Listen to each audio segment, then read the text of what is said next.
This story has always been one that has fascinated people because it's so bizarre that this could even happen. 17 and a half years, we have always talked about Mike Williams being missing. Not ever finding his body, not ever having resolution was very difficult. He was going to wake up early and go duck hunting. He was a big duck hunter. And so he went off to the lake, and then he never came back.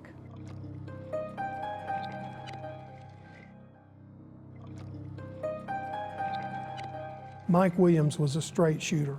He loved his family, he loved his wife, he put her on a pedestal. Mike did everything that she wanted done. Denise said jump, Mike wanted to know how high. They were going to be celebrating their wedding anniversary. And so when he did not come home about noon when he was supposed to, Denise started getting worried and started calling around. This search was the most intensive I've ever seen. Law enforcement and friends and family combing the lake, looking for him. They found the boat, his truck, the trailer, that was all there. I got up in the helicopter, flew around, and looked for his body. And one of the things that I noticed, there were no less than 15 to 20 very large alligators swimming all around this area. Lake Seminole is known for having a lot of alligators. We're in North Florida, there are a lot of alligators. When we went back out there, you know, there was more evidence that there had been alligator activity around there. That's what you believed happened to Mike? Yes, I firmly believe that. I guess you're sort of hoping you find something and sort of hoping you don't. Well, we was hoping if he was here, we would find him and get closure, but no, it didn't happen. People are attacked by alligators. Little dogs are eaten by alligators. But you never hear of someone who's just vanished, eaten whole by an alligator. It is totally impossible for a 185-pound man to be consumed by an alligator without a trace. I think that's when we started going, oh my gosh, this is not what we thought it was. Many people felt like there was foul play involved. Cheryl Williams, Mike's mom, comes along. I pray every day that Mike will come home. Cheryl begins her crusade, if you will, trying to get answers. She'd make picket signs and stand in front of the church. There were billboards. You know, have you seen my son? She wrote the governor a letter every day for 9 years. Until God tells me in my heart that that child is dead, I cannot give up looking for him.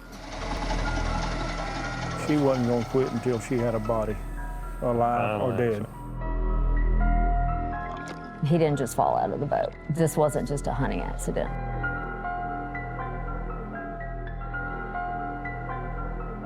This man was murdered, and they blamed it on alligators for 17 years.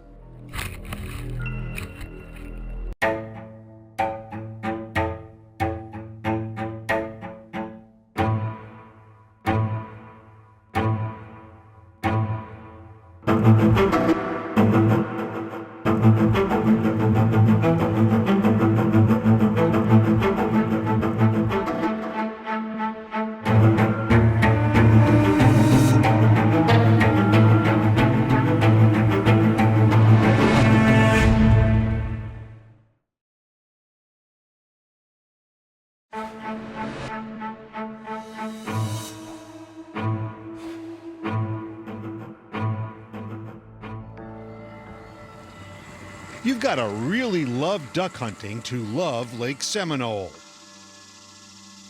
It's shallow, it's swampy, and it's popular with the local alligators. Mike Williams really did love duck hunting, and people say that's why he came here well before dawn on December 16th, 2000, alone. His wife said the plan was that Mike would be back home in time to celebrate his wedding anniversary. But 12 hours later, after his wife reported him missing, Lake Seminole would be swarming with rescuers, searching for Mike Williams, on the land, on the water, and in the air. Can you show me the area that you guys searched in? Basically this area from here to there, about 5 acres. Alton Renu and David Arnett were among the first law enforcement officers to get a call about a missing duck hunter. What we thought had happened is that he possibly fell out of the boat or capsized. Is it unusual for people to fall out of boats while they're hunting for ducks? It's not unusual. It happens quite often out here, as far as they might hit a stump and throw them out. Early the next morning, there was a break. Mike's boat was found. On board were some decoys and his shotgun, but no sign of Mike himself. We've done a grid search, very slow, meticulous grid search, back and forth over the search area. And what began as a search and rescue soon turned into a search for a body. We stayed with that grid until we covered this whole area. Cadaver dogs were brought in while teams scoured the murky bottom of Lake Seminole in a gruesome search for Mike's body that was high intensity and low tech. This is the tool of your trade, right? That was This that one? was actually one of the poles. And all you do is put it in the water and see if you feel anything. If it's a log, it's kind of a thump, kind of a hard thump. If it would have been a body, you hit it, it's kind of like a pillow. Did you feel something ever on the bottom that felt like a body? Never. Williams vanished one day before his 6th wedding anniversary. He met his wife Denise at North Florida Christian High School. He was a football player, she was a cheerleader. He was president of the student council, she was the secretary. How'd they seem together? Great couple.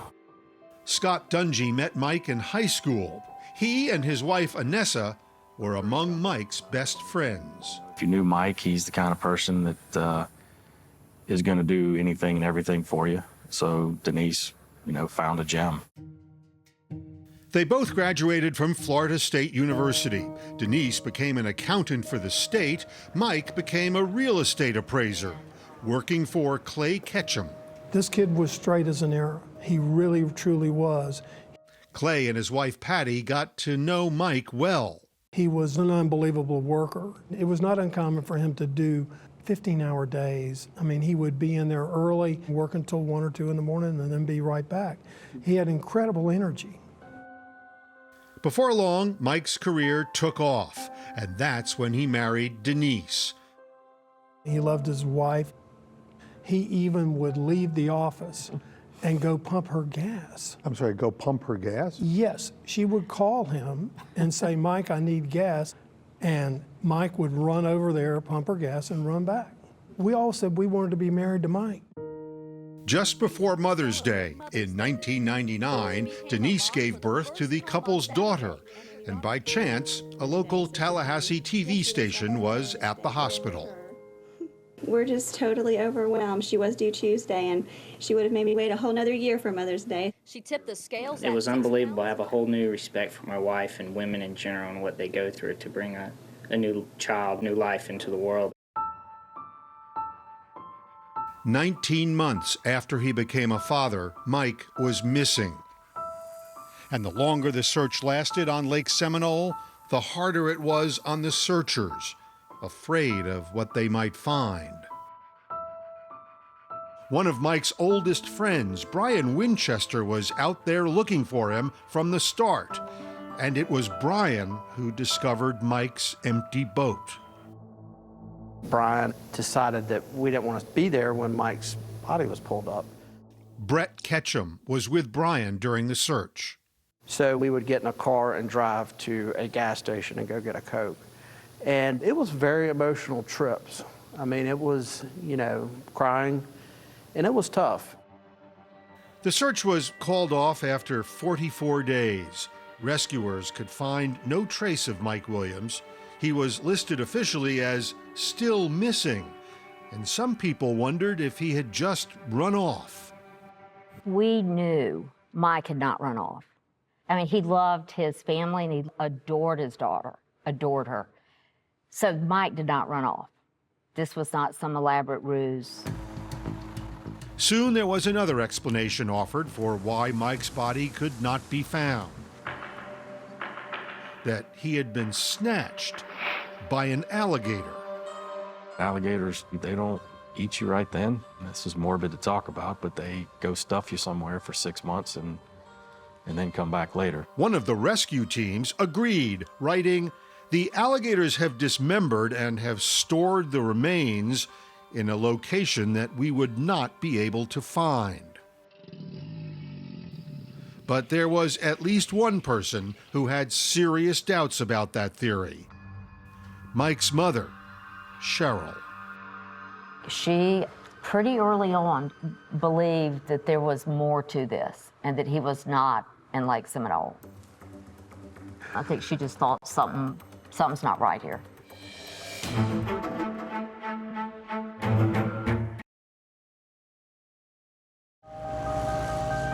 Six months after Mike Williams disappeared, investigators had no new leads, no real hope of finding him.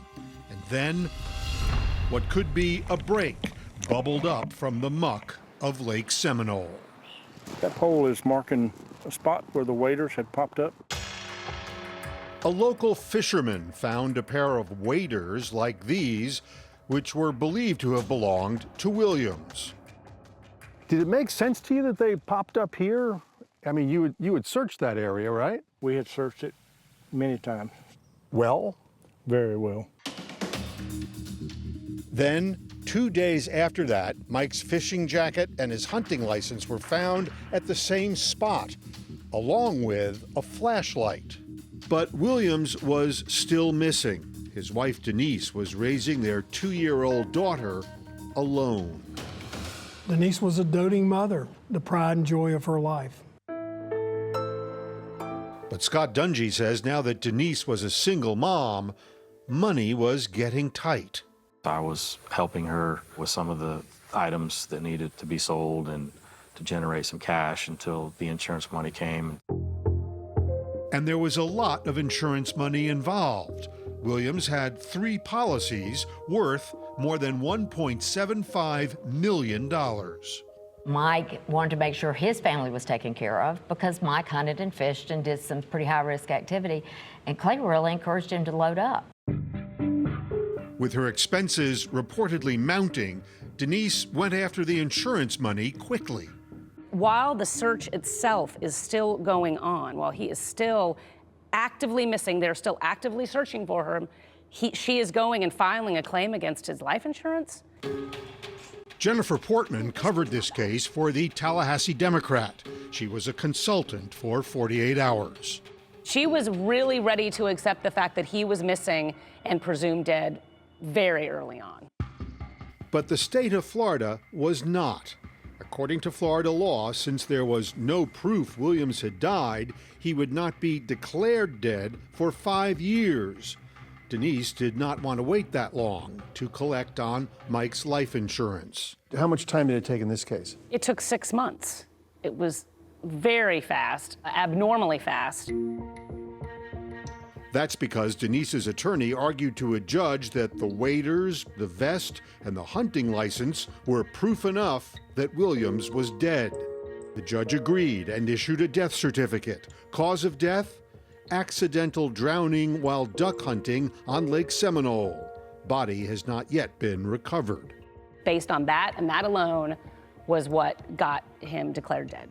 Pair of waders and a fishing license and some other stuff. Yeah, exactly. The case of the missing hunter seemed closed and was soon forgotten by almost everyone, but not by Mike's mother, Cheryl. Did she believe that her son drowned in Lake Seminole? She never, ever believed that her son was in the lake. And she was absolutely committed to finding out what happened to him. It's never out of my head. Where is this child? Cheryl caught the attention of the local news. He may be dead, but he's not in that lake. And if somebody did hurt my child, I want him found and I want him punished. Cheryl started keeping notes of everything, copious notes of all of the, strange things that were going on. She eventually filled 27 single-spaced pages with lots of unanswered questions, like what made the waiters float after 6.5 months underwater? Her notes ended with a plea to anyone who would listen. Please help me find my son. She was trying to basically compile all of this evidence that she could find and trying to get it in front of someone who would listen to her. Well, did Denise help her? Oh no, Denise completely cut her off. Denise was adamant, no investigation. She threatened to withhold Cheryl's granddaughter from her? Correct. She said, if you continue to press for this investigation, you will never see your granddaughter again. So what did she do? She took the energy she would have spent loving on that child and tried to find her daddy. Cheryl pressed on and started poking holes in the official version of what happened to her son. For years after Mike Williams disappeared, there was a theory that the reason his body was never found was that he had been eaten by alligators. Turns out there's a problem with that theory. Cheryl contacted Matthew Oresco, an alligator expert. Florida has a few of them. In his response, he explained that alligators do not feed in the cold winter months. Cold weather causes the water temperature to drop, so alligators don't feed in the wintertime. What's more, Oresco said that when alligators kill, there is always forensic evidence left behind. And he said attributing Mike's disappearance to an alligator attack may be a convenient explanation for the authorities, but was virtually impossible. We're in North Florida. There are a lot of alligators, I will give you that. But it is winter. Alligators do not eat human beings without leaving a trace in the middle of December when it's cold. It just doesn't happen.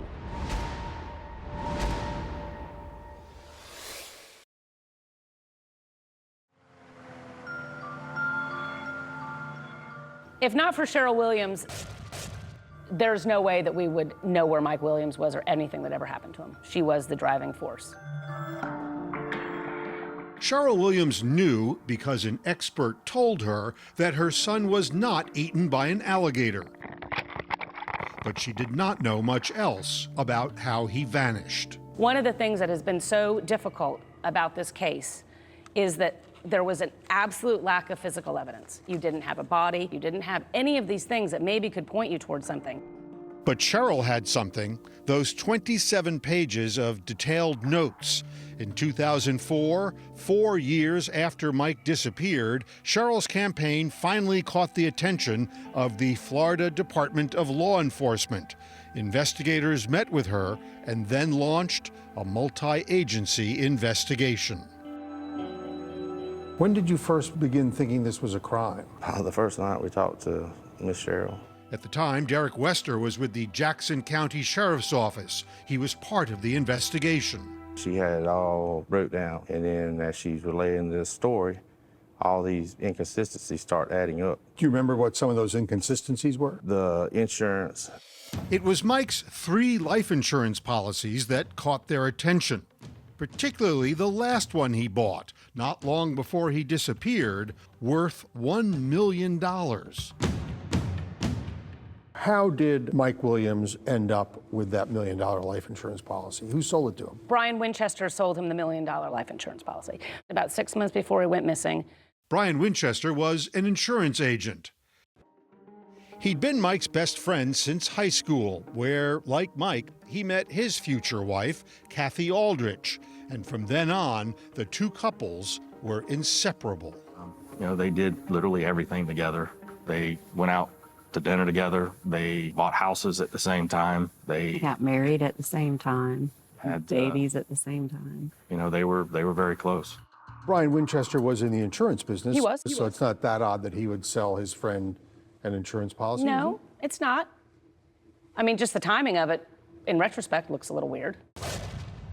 That wasn't the only thing that started to look weird. Those waders that popped up in Lake Seminole surfaced just as Denise Williams needed proof that her husband was dead in order to get the insurance money.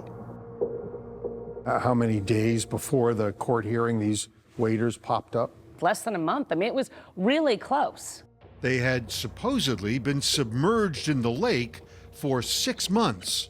These waders was in very good shape. They were also not slimy. And what did that mean? They had not been in the water very long. So you looked at that stuff and you thought to yourself, what? Planted. It was planted. Yeah. No one could say for sure who planted it, but as time passed, Denise Williams and Brian Winchester started attracting attention and some suspicion.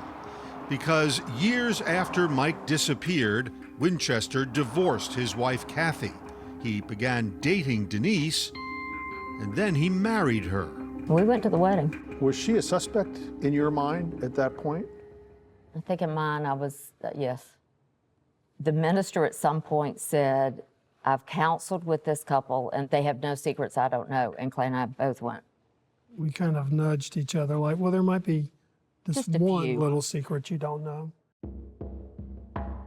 All these things start becoming like clear that we've got the insurance. Now we've got the waiters. We've got the alligator theory being busted by the experts. So as they're building their case, they talk to people, they start getting somewhere. One of the first people investigators talked to was Denise Williams. There's no emotion.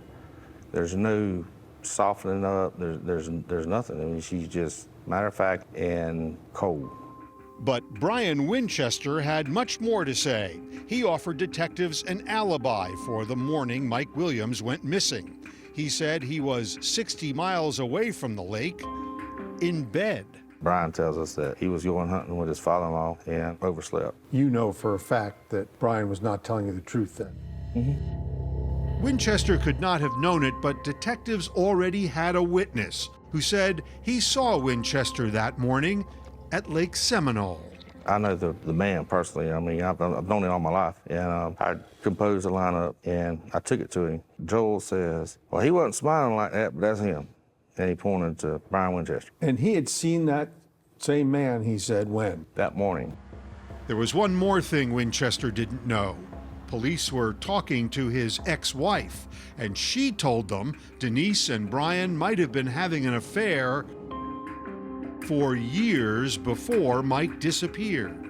There was definitely a suspicion that him and her were having an affair well before that December. While Denise was still married to Mike. Yes.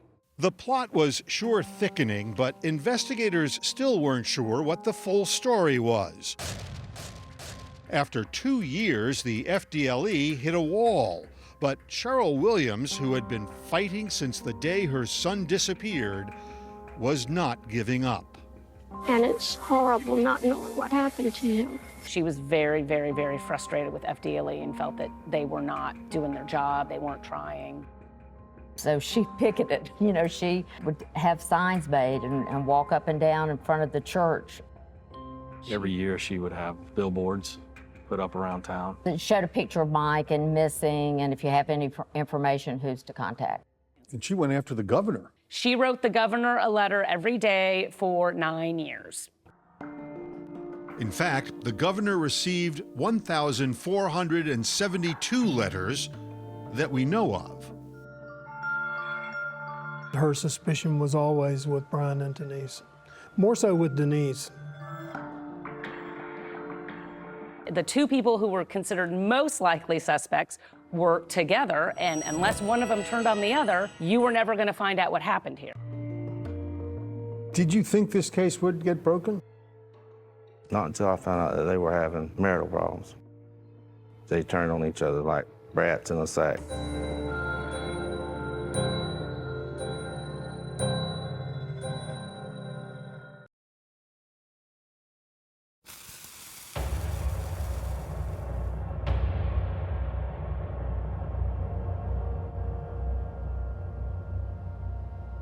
Until God tells me in my heart that that child is dead, I cannot give up looking for him. As the years dragged on, it looked like the mystery of what happened to Mike Williams might never be solved. If Brian and Denise knew anything about Mike's disappearance, they weren't talking, and no one could make them. By Florida law, as long as they stayed married, neither could be forced to testify against the other.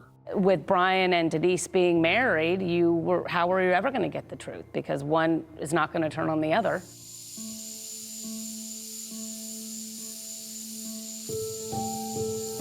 But behind the scenes, Denise and Brian's marriage was disintegrating. And after 7 years, in 2012, they decided to separate. He is, self-describes as being a sex addict. He's trying to please her by going to therapy, by getting counseling. Like, he's jumping through all these hoops, trying to do all these things to get her back, and she's not kind of accepting them. After 4 more years of trying to patch things up, Brian snapped. One morning, Denise gets in her car, she's driving to work, and she senses something in the back, and Brian Winchester has hidden in the back of her car and is coming over the seat and has got a gun. He's got a gun? He's got a gun. He had a gun, he had a tarp. The idea was that he was gonna kill her. He's screaming and I'm just like shaking, and he's telling me to stop crying, that people are going to notice. Denise reported her kidnapping to the Leon County Sheriff's Office. I was like, are you planning on, ending both of our lives today? Well, mine. I'm planning on mine. And then he would say, I want to kill myself. He must have said a million times, I want to kill myself. Brian Winchester was soon arrested and charged with the kidnapping and aggravated assault of his wife. I was just kind of agreeing with whatever he was saying. And I was like, I know that you love me. And Police quickly realized that the rift in Denise and Brian's marriage presented an opportunity. A tag team of detectives arrived to see what they could get out of Denise, to see if she would now flip on her estranged husband and talk about his involvement in Mike Williams' disappearance. I know, Denise. He did it, and you know exactly what I'm talking about. And he was going to do it again. Tallahassee detective David McCraney tried. He wasn't going to kill himself, Denise. He was going to kill you so that you couldn't talk about him later. That is the truth. McCraney turned up the heat. 15 years ago, he walked in and told you he had done something. Didn't he? no. Denise, No. you have got, this is not going away. Okay, he's going to kill you. He's either going to kill himself because he's got no other avenue. But Denise did not budge.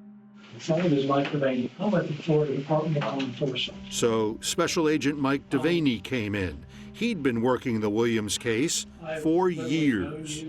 Do you think he's responsible for Mike's disappearance? I do not, and I never have. I would have never married him if I thought that. I mean, in my mind and in my heart, no. She wasn't giving up anything. She was giving up absolutely nothing. Where do you think Mike's buried?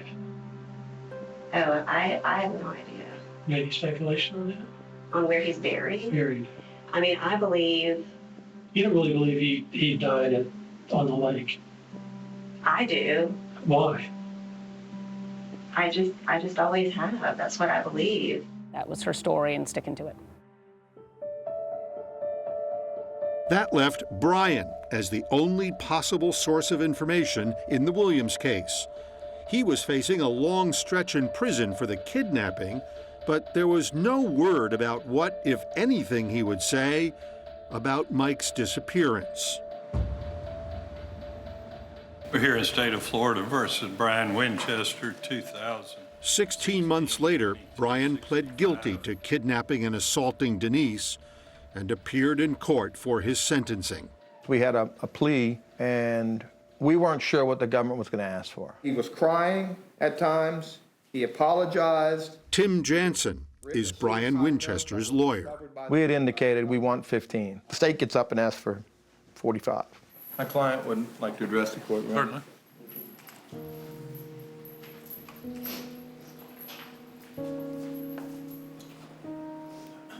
Never, ever did I have any intentions of harming Denise, nor would I. Nonetheless, I do know that she was hurt by my actions, and again, I am truly sorry.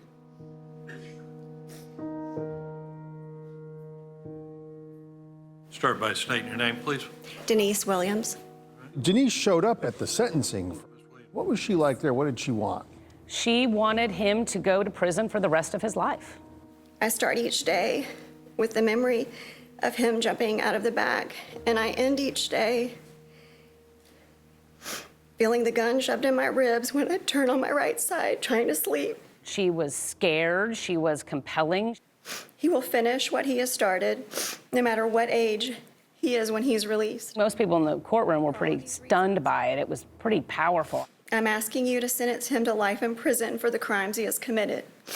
It comes down to my life or his, and I'm asking you, please, to choose mine. Thank you. Come on up with your client, Mr. Jansen. For kidnapping Denise, Brian was sentenced to 20 years behind bars. He was shackled at the waist and the ankles, and when they shuffled him off to prison, we felt so defeated because we said there'll never be an answer to our friend Mike. Never an answer. We won't know. Well, you were wrong. We were wrong. They had found Mike's body.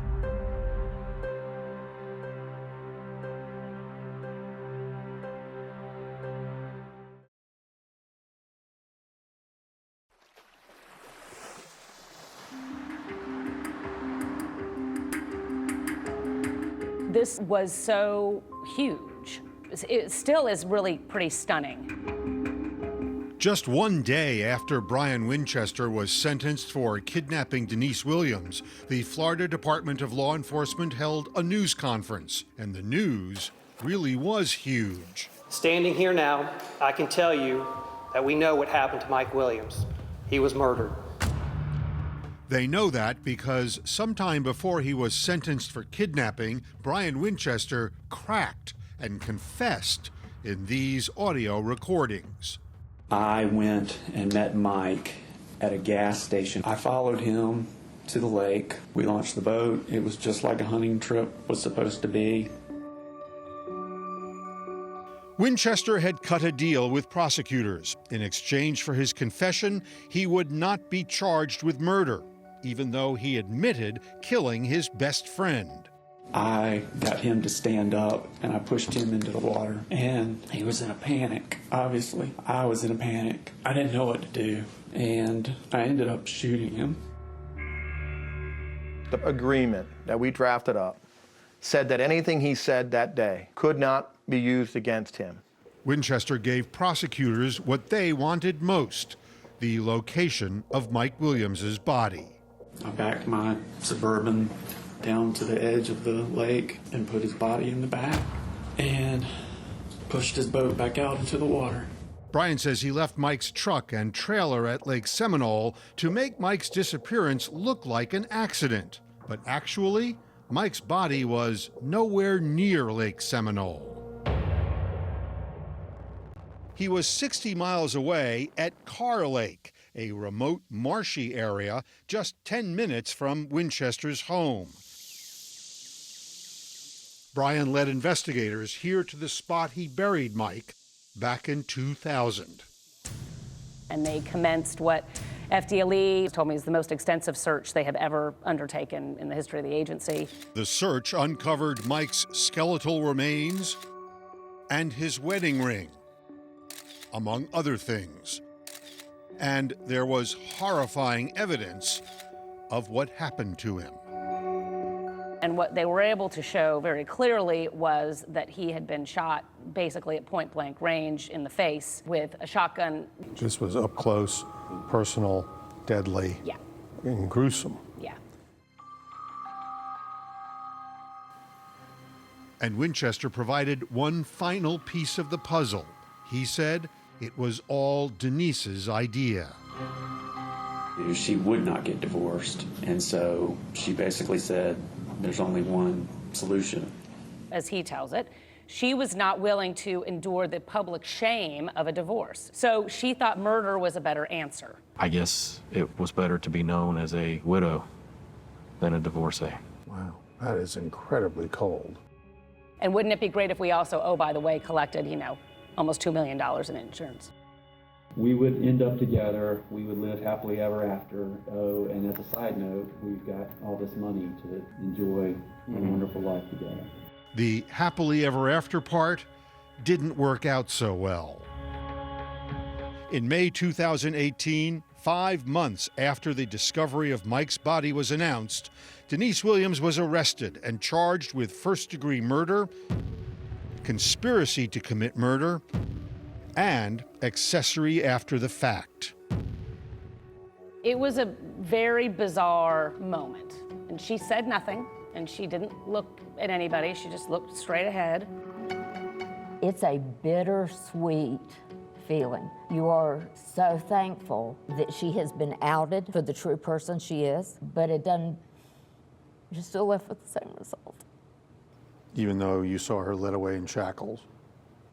And an ugly dress and hair that needed a dye job. I gotta tell you, that felt pretty good to me. Because I know how important appearances are to her. She didn't do it, she had nothing to do with it, she's completely innocent. Defense attorney Ethan Way is representing Denise. Did she know about it? No, not before, not during, not after. You are very confident. I have an innocent client, it's the best kind.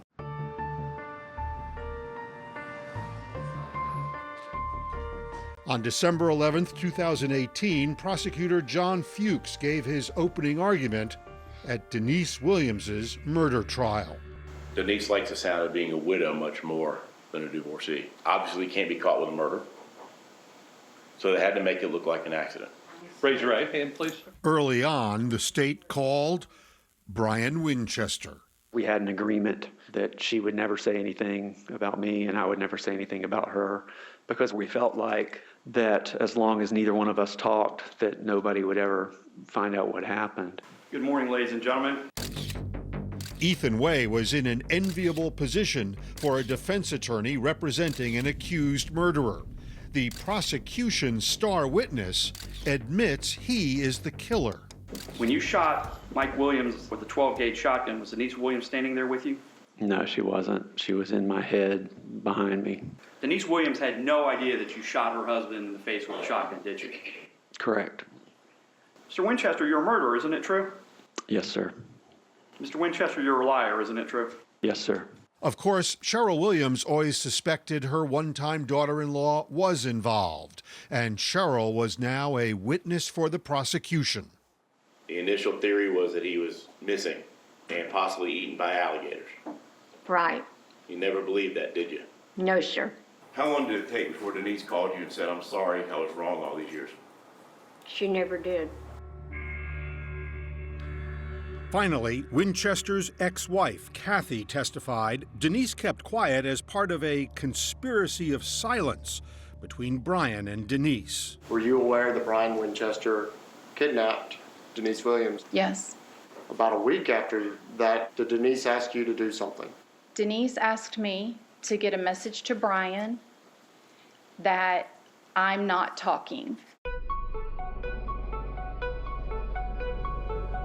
After 3 days of testimony, both sides rested. Ethan Way was so confident the state had no hard evidence that he didn't want the jury to consider any charges less than murder one. This is a strategy decision, as you understand. It's a little bit out of the ordinary. Yes. I guess, for want of a better word, it's a little bit of a gamble. Yes. The jury was now facing an all-or-nothing decision, and the attorneys presented their closing arguments. This is not a case about trying to get, quote, justice for Mike. This is a murder case. There's no evidence that supports any of the allegations against my client. We are counting on you to return a verdict that speaks the truth, and that verdict is not guilty. Think back 3 days ago. Brian Winchester is on the stand, describing how he shot his best friend. Everybody in this entire room was moved by the sheer horror of that situation. That one person sat here, absolute stone face. Didn't bat an eye, didn't shed a tear. That lady right there was Denise Williams. The jury took 8 hours to reach a verdict. The defendant is guilty of conspiracy to commit first-degree murder. Denise Williams was found guilty. As to count 2, we, the jury, find the defendant is guilty of first-degree murder. On all counts.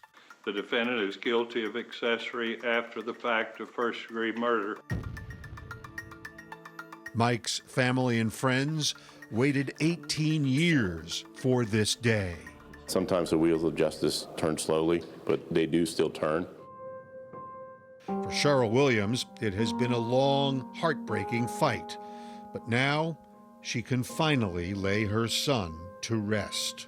It hit her really hard, and I think she's still coming to terms with it. I mean, the brutality of it, the finality of it, how anyone could do this to Mike. It kind of destroys your faith in man. To do this to him and the way it was done, and it's just unimaginable. You still miss him? Oh, yeah. He was such a good guy. He loved to work, he loved his family, he put him on a pedestal, and he got killed for it. That's the irony of this, is the kid did nothing wrong.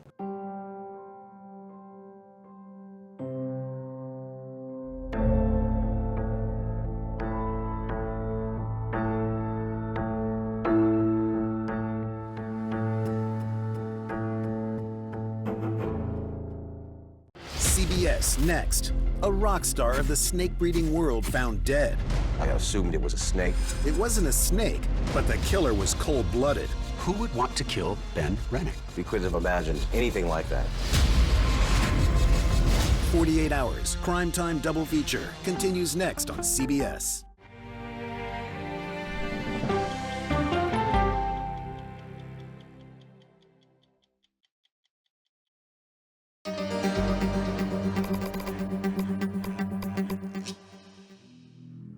Sheriff's Office, Shelley. And what kind of car do you drive? Okay, sir, I've advised my troopers of your location. Just stay right there, and I'm going to have an officer come meet you. July 23rd. It was about 11:30 at night. What is the address of your emergency? I'm in front of Davis High School. You have no idea what kind of a call's coming in. My neck's bleeding. I need help quick. Okay. What happened? I tried to commit suicide. Please help me. The minute I turned around and says, this female's tried to cut her own throat, there's a great urgency. How much are you bleeding? A lot. My shirt is soaked. That means she's losing blood quickly.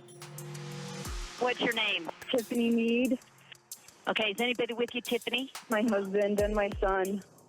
I then asked to speak to her husband. Do you have a dry clean cloth that you can apply pressure to her neck? I got my shirt. Well, we need something. Are you applying pressure? Yes, she has her hand on her throat. There isn't anything in your car that you can put against her neck? Your shirt, your son's shirt. You know, I couldn't understand why isn't he in more of a urgent manner to put pressure on her throat. This is about where I was driving when I was dispatched. I can see the ambulance on the side of the road by the intersection. I grabbed my paramedic equipment out of the back and I approached her car. Tiffany was sitting in the driver's seat. Her baby was in the back seat, and her estranged husband was pacing back and forth on the sidewalk next to the car, telling me over and over that she's crazy, that she had tried to kill herself. He had no shirt on. I noticed he had blood all over his hands. She's just sitting right in her driver's seat of her vehicle with her hands on her neck like that, with what I found out later was his shirt. But I knew she was in really bad shape. It was a really severe wound. Tell me where it was. It was straight across her neck, all the way across. How could she still talk? So her trachea had not been damaged, and so you're able to talk. The blood all over the car was just, it was unbelievable. I'm looking at this and I'm like, there's no way that somebody's gonna be able to survive this. Usually when people stab themselves, their injuries aren't very significant. She was critical when she came in. She just about cut off her head. There was no way that she could have done that to herself and not that deep. I knew that it was called in as an attempted suicide. I'm thinking, what am I looking at here? Did you ever expect the case to take you where it did? No, not in a million years.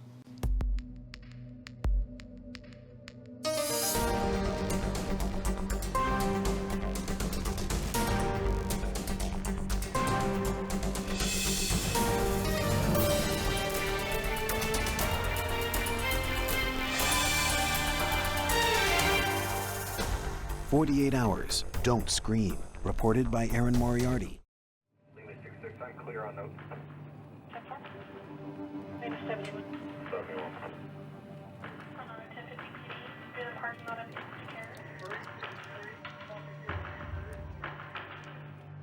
Just after midnight on July 24, 2013. All right, walk over this way with me. Sergeant Bob Thompson arrived at the scene where Tiffany Meade had been found with her throat cut.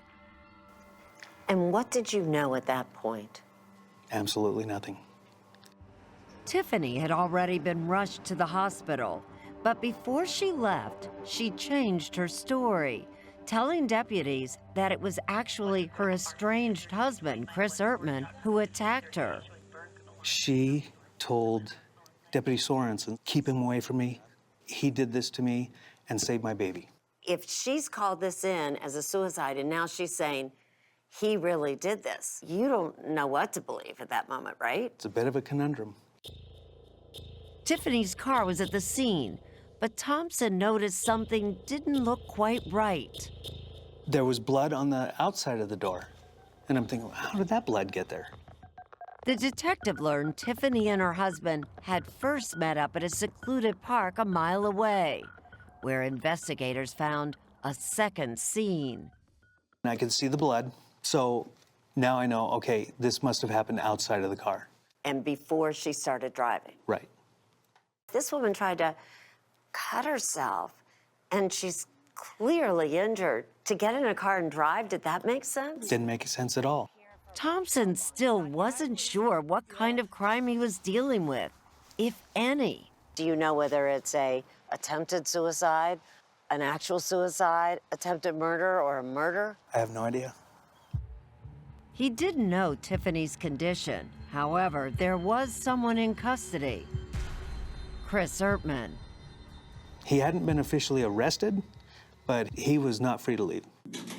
Ertman was photographed. His clothes were taken as evidence, and then Thompson wanted to hear what Ertman had to say. Why are you here tonight? Well, she tried to commit suicide, and I helped her out, and exactly help her out, but I tried to save her. I assisted in saving her. Okay. Thompson learned that Ertman worked for a painting contractor. He and his wife had been married 5 years and had 2 children, 2-year-old Noah and Wyatt, who was almost 4. The couple was divorcing and had met that night so Ertman could give her a child support check. We exchanged a few words, and I don't know how she began to put a knife to her throat, but okay. She's trying to say I slit her throat. According to Ertman, Tiffany was taking antidepressants. She has a history of being suicidal. People don't commit suicide that way, especially for a mother to do it in front of her child. Didn't make sense to me. And neither did Ertman's oddly calm demeanor.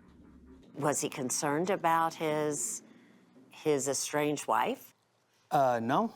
He didn't ask once how she was doing, and he never asked where his child was. But what Thompson wanted most from Ertman were details about what led to his wife's horrific injuries. I don't remember it, but if you don't mind, I kind of really don't want to talk about it anymore. Why wouldn't you remember? It just happened a few hours ago. He can't remember any details. And what's going through your head? That he did this. Ertman was arrested and charged with attempted murder. Attempted because somehow, despite the devastating injuries, Tiffany Meade survived. Show me where he got you. He started over here. He went straight across, and he stopped right before my artery on this side. It's been more than 5 years, but Tiffany is permanently scarred. Every time you look in the mirror, are you reminded of that night? I avoid looking in the mirror as much as possible. You know, this girl is strong. She is strong, Erin. At the time, Lieutenant Jen Daly was Bob Thompson's partner on this case and his boss. She vividly remembers arriving at the hospital to get a statement from the 22-year-old who was in critical condition. I will never forget, I can still see her laying in that hospital bed. I'm looking at that wound, and the whole time I'm thinking, how? Tiffany told Daly she had only agreed to meet her estranged husband because he promised to bring that child support check. Their relationship was now so toxic, they mostly communicated by text. He told me not to bring anyone. He kept reminding me to come alone. Come alone. Tiffany texted that she would have to bring 2-year-old Noah. At the last minute, Ertman picked this out-of-the-way park to meet. They come in from just the east side here, so they pull in here. This is where her car was parked. So Tiffany's here. Right. We've got some empty space. Yes. Chris pulls in there. They walked towards each other. I was terrified. He had this look. He was so determined coming at me. I didn't know what he was gonna do. She says suddenly Ertman grabbed her in a bear hug and backed her up against her car door. And he had one hand on my mouth. He pulled something out of his pocket and he slit my throat. And as he's slitting my throat, he says, "Shh, don't scream, stay calm." And I didn't scream. And I told him I was getting dizzy, so he opened my car door for me so that I could sit. And he said, "You know what I want, say it." So I said, "I love you, and I'll get back with you." And then he said, "Seal it with a kiss." And he leaned in, and he kissed me as blood's pouring out of my neck. Then he said that we needed to come up with a story if I was gonna call 911. So I said, "Okay, I'll tell him whatever you want me to do." But first, Tiffany had to get herself out of this remote area. I had to get somewhere where I could explain to 911 where I was. All I could think was I had to get my baby to safety. Somehow, Tiffany managed to drive with one hand on the steering wheel, the other holding back the blood pouring from her wound. When she got to this bus stop with her husband beside her, he let her call 911. What happened? I tried to commit suicide. Please help me. As soon as there were sheriffs between me and Chris, I let him know. Chris did this. He tried to kill me. Lying in the ambulance, near death, she called her mother. She called and she said that Chris had tried to kill her and she needed me to pick up Noah. I had no idea what she was going through at the time. As I was laying in the ambulance looking up at the lights, I was thinking, oh, it's over. Noah's safe. I can die now.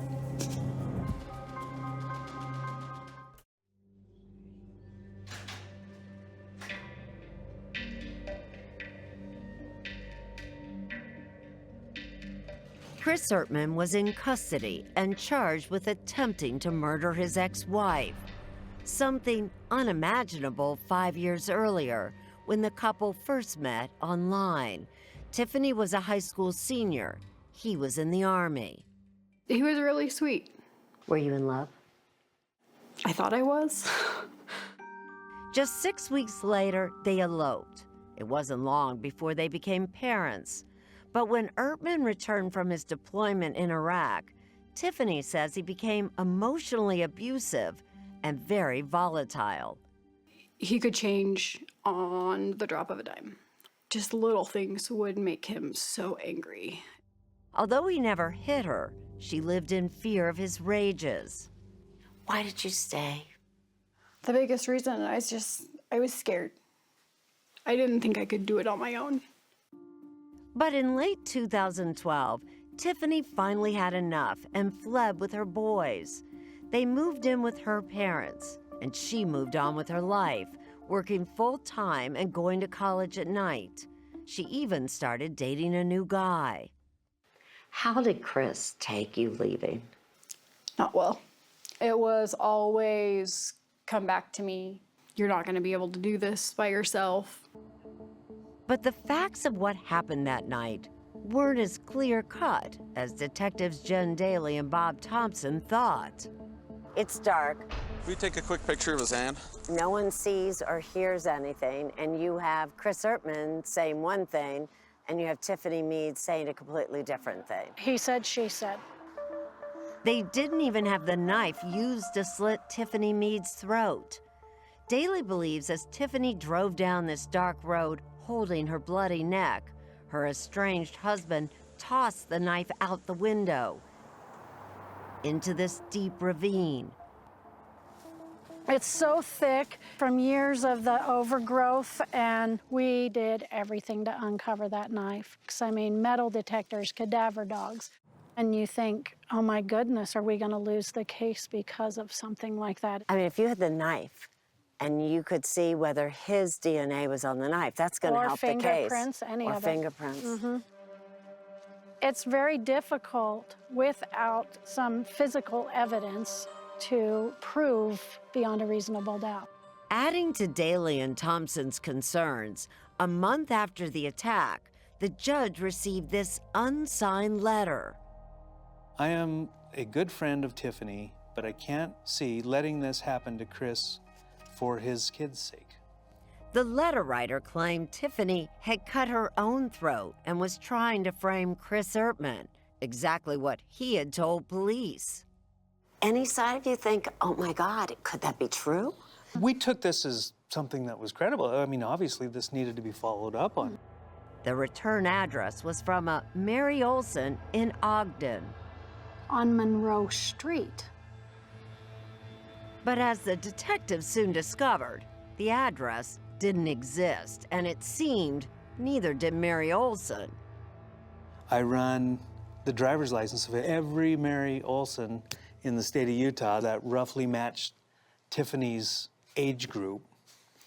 Nothing. There's nothing. I didn't even know anyone named Mary at the time.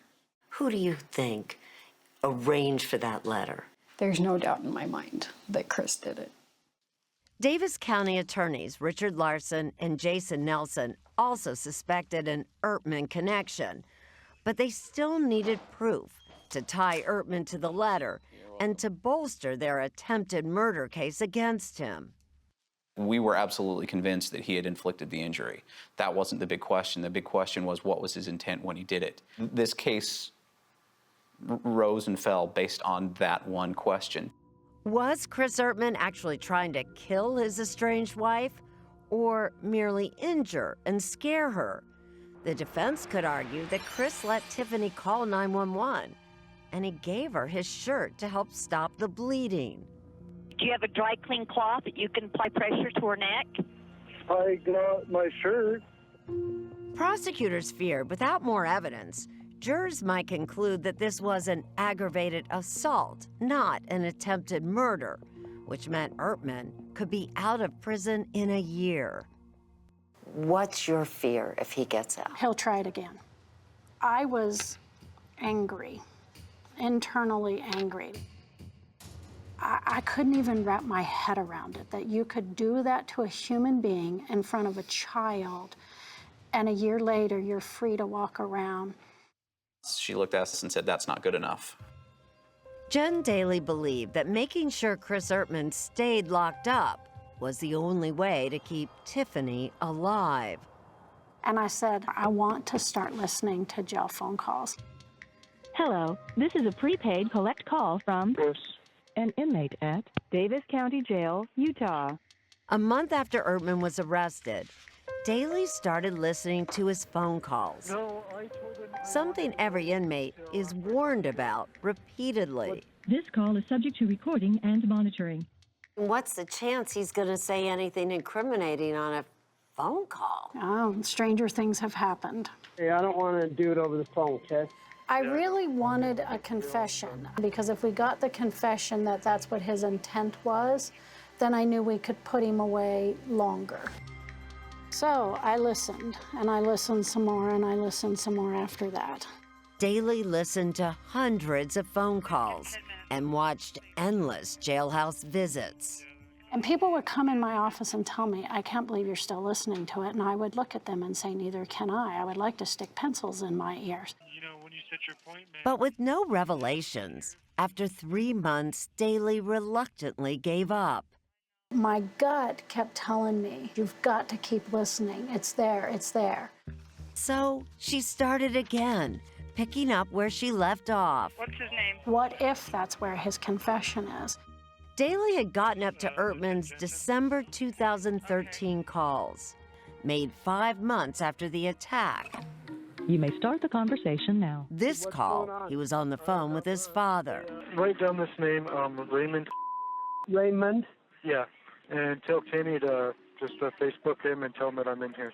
And I took a yellow sticky note, that exact size. One like this? Exactly that size. And I wrote the name on that yellow sticky pad.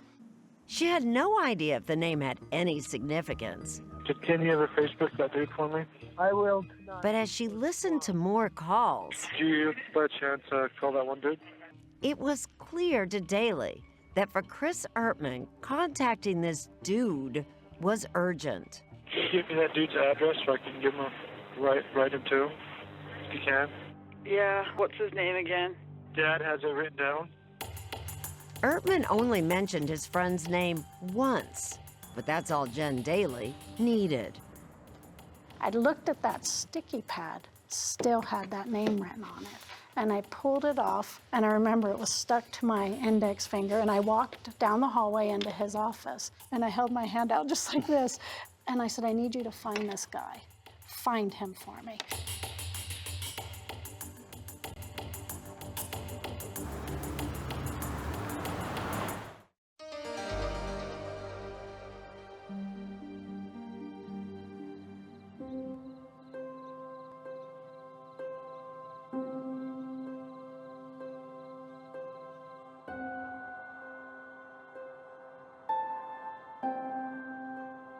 What's been the hardest part? What's been the toughest for you? Getting used to all my new fears, things that most people don't think twice about.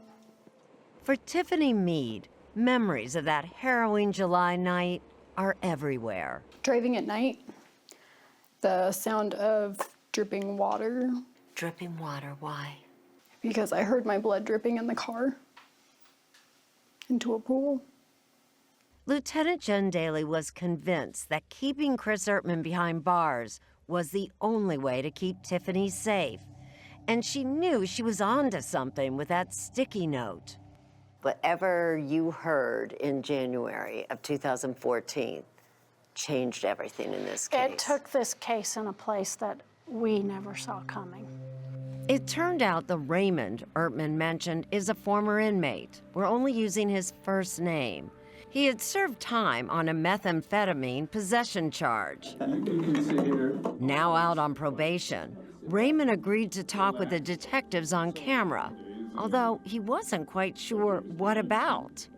Raymond, we want to ask you some questions about when you were in our jail. Okay. I spent 90 days in like Davis County. And so I'm doing pretty good because, to be honest, being skinny and weak and ridiculous all the time was kind of not my lifestyle. Like He's a character, but when he talks, it's instantly credible. He doesn't have anything to hide. Until Sergeant Thompson brought up Chris Ertman, and something changed. Did you get to know any of the inmates in there? What about a guy named Christopher Ertman? Oh, yeah. He's a quiet guy. Did he ever talk about the situation that he was in with his ex-wife and all that stuff? Yeah. Tell me about that. What happened in jail stayed in jail, man. But Daly saw a chance to appeal to Raymond's conscience. There's a time to do what's right. This is one of those moments in your life that you can start with that. It worked. Okay, so what do you want to know specifically? Tell me about his conversations. What do you know? He just admitted guilt, man, I guess. Like that he's the one that cut her throat. For prosecutor Richard Larson, that was a crucial admission from Ertman. Up until that point, he had claimed that he had had no involvement. And that wasn't all. Raymond told them about a handwritten letter that Ertman gave him to copy once he got out of jail. Saying that I was his wife, to the judge that is presiding over his case, saying that she admitted that she lied and that the allegations were false. It sounded a lot like the other letter from Mary Olson. Remember, authorities suspected it was orchestrated by Ertman, but they couldn't prove it. If they could find this letter in Ertman's handwriting, they could charge him with obstruction of justice. Well, let's get that letter. Yeah. Where's it at? I have to find it, dude. I think it's in Ogden. And while Raymond was getting things off his chest, Thompson took a chance. Did he ever ask you to do anything to Tiffany? Yeah. That question was purely just a shot in the dark. Tell me about that. He just asked me if I had the connections to arrange for bad things to happen to her. I told him that I did not. And you can see Jen all of a sudden leans forward like, holy cow. You said bad things. What are bad things? To arrange her death, specifically. According to Raymond, Ertman asked him to hire a hitman to silence Tiffany for good. At that moment, we realized that this has gone to a whole new level where we've got somebody who's in custody that is still trying to orchestrate the death of his victim. And if they could prove that Chris Ertman was looking to put out a hit on Tiffany, they could charge him with another crime, solicitation to commit aggravated murder, potentially ensuring that he would stay behind bars for the rest of his life. But first, they had to warn Tiffany. He wanted to have me killed. He wanted to have someone else do what he couldn't. I remember everyone was asleep, just sitting on the floor, crying and rocking back and forth, and wondering if I could ever leave the house again. And the case against Ertman got stronger when Raymond was able to find that Ertman letter. I remember Jen and Bob coming in with great big smiles on their face. And they're like, we've got it. A handwriting analysis confirmed that Ertman had written it. Next, Daly and Thompson sent Raymond back in to visit Ertman through the jail's video conference system. How you holding up, bro? Not bad, you know, just chilling. The goal? To get Ertman on tape telling Raymond to send that letter to the judge, and more important, to order a hit. I've still got that letter, dude. Like, I've got that ready, bro. Like, you want me to send it? Yeah, you can do that. You got him. On obstructing charges. But when it came to the hit... You remember that work that you needed done, though? Yeah. Dude, I've got that guy, bro. I can't do it at this time, no. Should I try to, like, negotiate a little bit and see what I can do, or what? Let's just wait on that. Without that green light from Ertman, prosecutors didn't have enough for the solicitation charge. and they had used up their source. All right, man. Peace. It seemed like a dead end. It sucked, there's no doubt about it. There was a devastation, and it was interesting because then it was like, where do we go from here? I couldn't give it up. I'm glad I never gave it up because the next step came.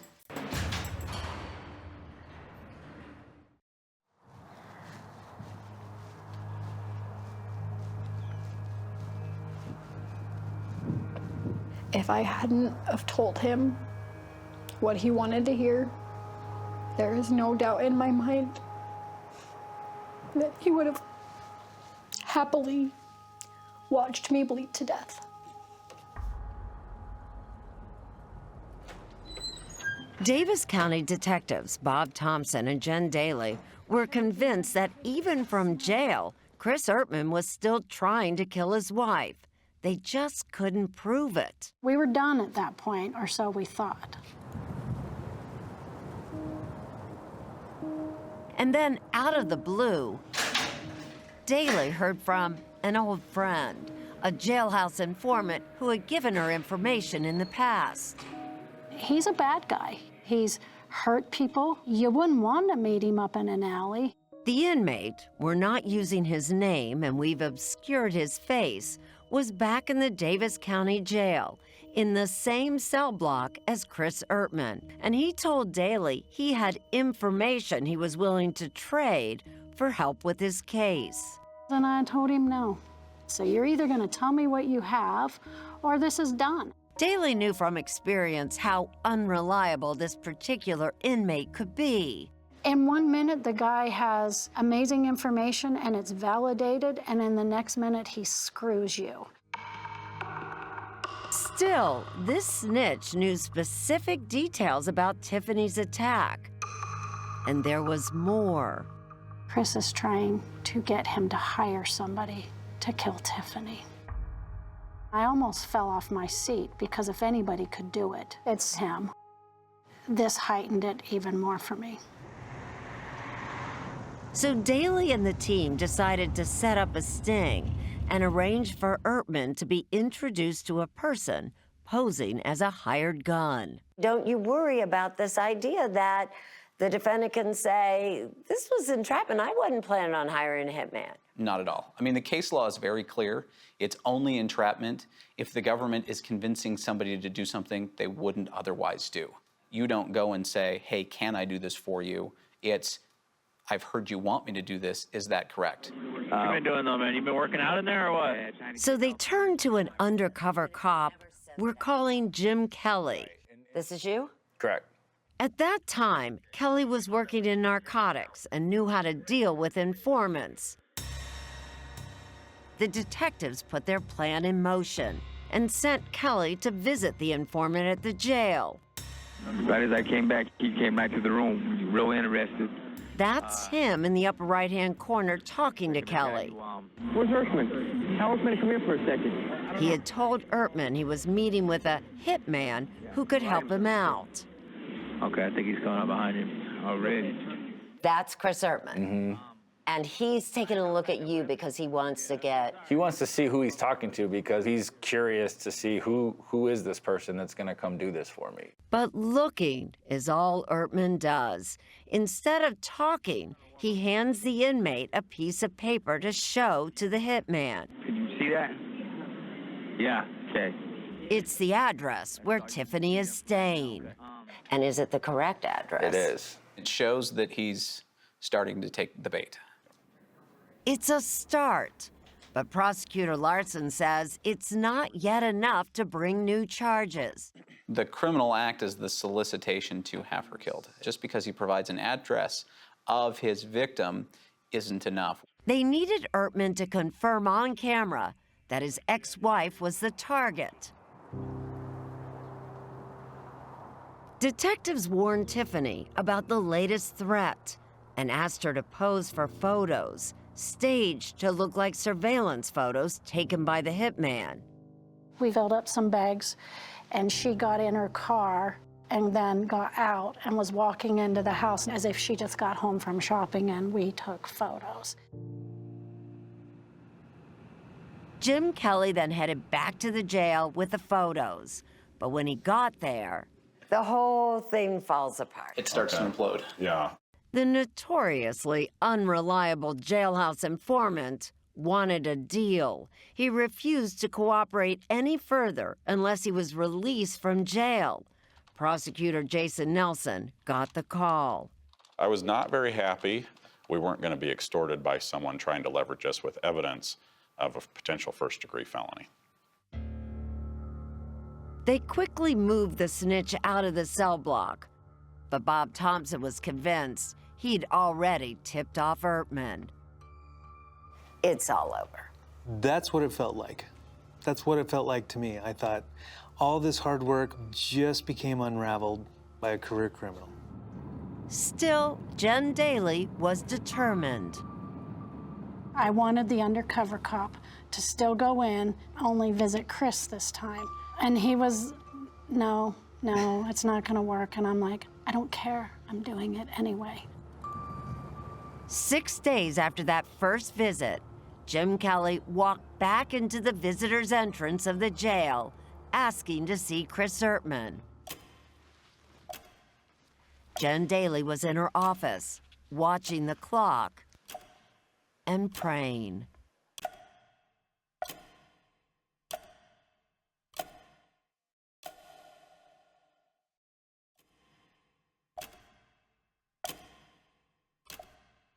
I was a basket case. Like, I seriously had butterflies in my belly to the point I thought I was gonna throw up, waiting. And tick-tock, tick-tock. As Jen Daly waits, undercover cop Jim Kelly returns to the Davis County Jail, along with those surveillance photos of Tiffany Meade. He knows it's a gamble with long odds. Would Chris Ertman be willing to talk to him? You don't know whether he's going to pick up the phone or not, No. right? I can hear myself talking. Please, Lord, please let him pick up that phone. Please help her. And the next thing I know, I'm on the phone with him. What's up, man? Not much. How about you? Good. How are you? It's Ertman. And that's me. Kelly, posing as a hitman, needs to get Ertman to identify the target and give him the go-ahead. I took a couple pictures and just want to verify with you. Yeah. So Kelly shows him the surveillance photos taken by the detectives. Do you see that? Yeah. Is that right? Yeah. Is that her? Yeah. Okay. So no matter what, you know on your own that he wants something done to his wife. Done to her, yeah, exactly. Ertman had backed out before, so Kelly needs to find out if he's really serious about killing his wife. Some people say, yeah, I want to kill my wife. And then other people say, I want to kill my wife. Right. What kind of things did you ask him to make sure he really wanted her dead? I mean, because we were being recorded and he knew we were being recorded, we had to kind of speak in a code. So what was telling me was, you know, make it happen. Yeah, just, have fun. And so I had to do the best I could in making sure that we were talking about what we believed we were talking about. And you're saying, I mean, all the way, right? Not... Yeah, have fun. Okay. 3 or 4 times tried to say things like, this is, we're going all the way, and making him affirm that. And he just says, yeah, go have fun. Yeah, but go have fun was hard to hear. Is there a time period? I mean, is there a... No. No? Sooner the better. Sooner the better? Yeah. Okay. And then it's time to talk money. I've never been asked to kill anybody. I don't know what the dollar figure is. So he went where we all go for answers. Google. You can actually Google the going rate for murder for hire? Unfortunately, yeah, we put that into Google and we found a number. I'm thinking about $5K. Yeah. Does that work? Yeah. Kelly had the green light from Ertman, but just to be sure, he asked again. So, but just so we're clear, I'm talking about, we're not, there's no way to come back from it once I do it. You're good with that? Yeah, it's good. 5,000 is good? Yeah. Okay, well, I'm planning on taking care of it this weekend. Okay.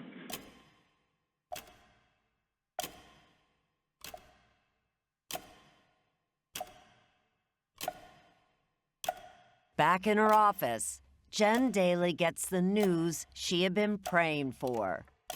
And I went from complete, almost despair that we lost this case to elation like I haven't felt in the blink of an eye. It was the best feeling ever.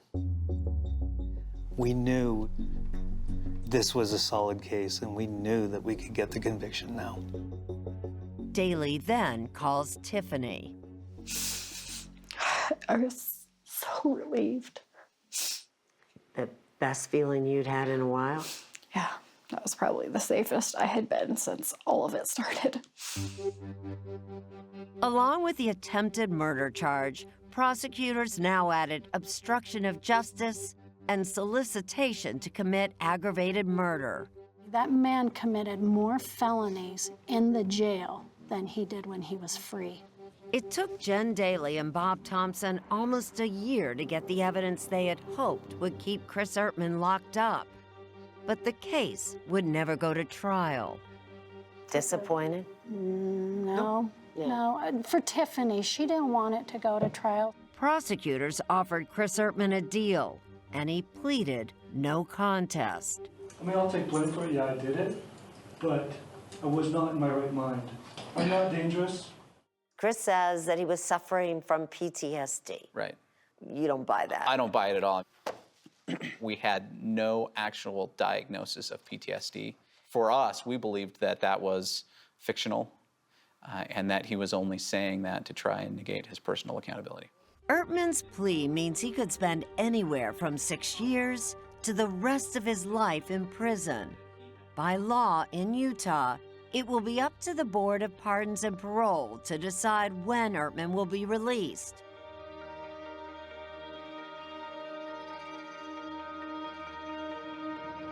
Jen Daly makes the 150-mile drive to be at the hearing and to support Tiffany. Oh, there's my girl. How you doing, honey?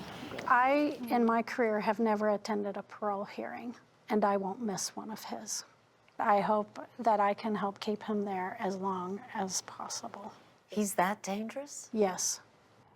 At Tiffany's side is Butters, her very protective emotional support dog. I have to do everything in my power to keep this monster locked away.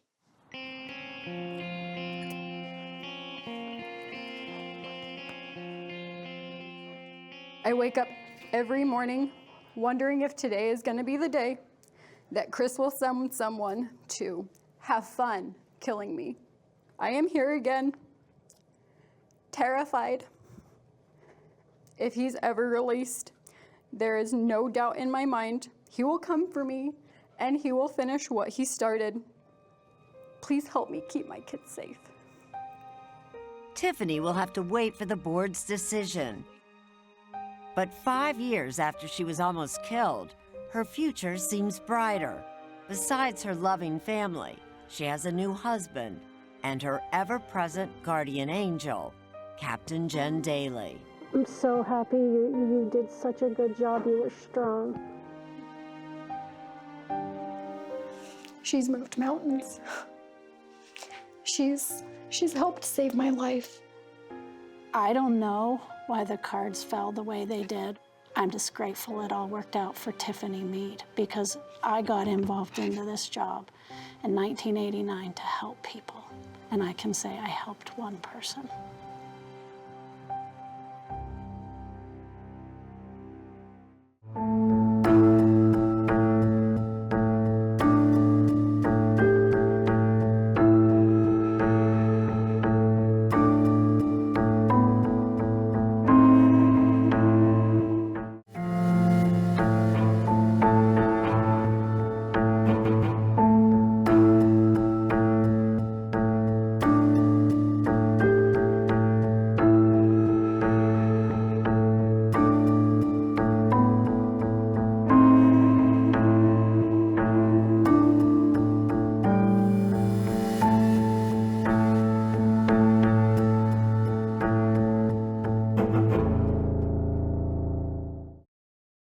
48 Hours presents.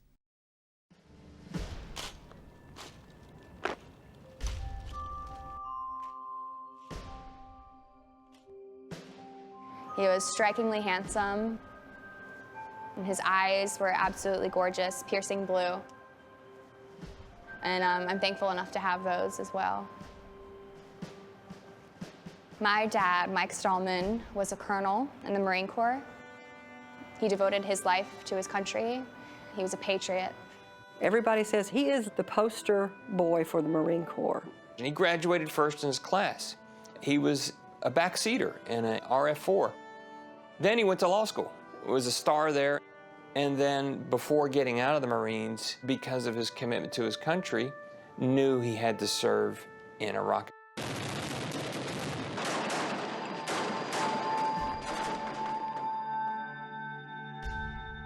This was my soulmate. He'd done so much. He was worldly. He was kind. I should have told him not to go. In 2008, my father was found with a gunshot wound to the left temple in his room while he was on tour in Iraq. Authorities concluded that it was a suicide. The military says that my husband committed suicide, but I know it was murder. I just do not believe that he pulled that trigger. All of the evidence that I have and all of the reconstruction I've done point to this being a homicide. I see no evidence of homicide in the materials provided to me whatsoever.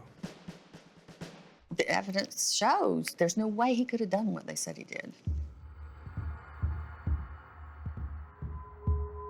I think she was viewed as a frenzied, unbalanced widow, unwilling to accept that her husband had taken his life. It was not a suicide. There's no evidence to support anything other than a suicide. If this was a suicide, I would have to accept it and move on. But it's hard when you know that that's not what it was. The truth needs to come out.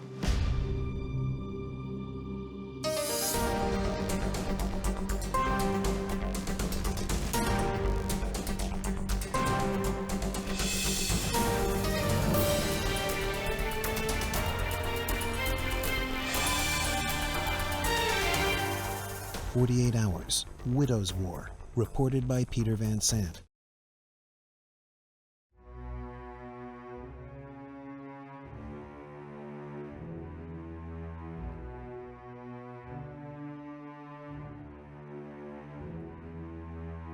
You have to be strong as a military wife. For more than 10 years, Kim Stallman has been at war. With a small group of allies, she's targeting the toughest hill in Washington, D.C., Capitol Hill. All I've ever done is tell them that I want the truth. She says she's trying to honor the legacy of her husband, Colonel Michael Stallman, one of the highest-ranking American fatalities in the Iraq War. You know, this was a guy that gave his all. Colonel Stallman was a decorated Marine, a flight officer, and a military lawyer. In July 2008, just weeks from going home for R&R, he was found with a gunshot wound to the head on a Ramadi military base. The Armed Forces medical examiner ruled it a suicide. But Kim has never believed her husband shot himself. It was not self-inflicted. Absolutely not. Someone shot him. Someone shot him? Mm-hmm. Are you certain of that? I have no doubt. Kim says her ultimate goal is to get that manner of death changed. It's important to have the truth on that document because of the man that Mike was. He was just this all-American guy. Very confident, very decent. Susanna Andrews and Mike Stallman lived on the same block in Chevy Chase, Maryland as teenagers.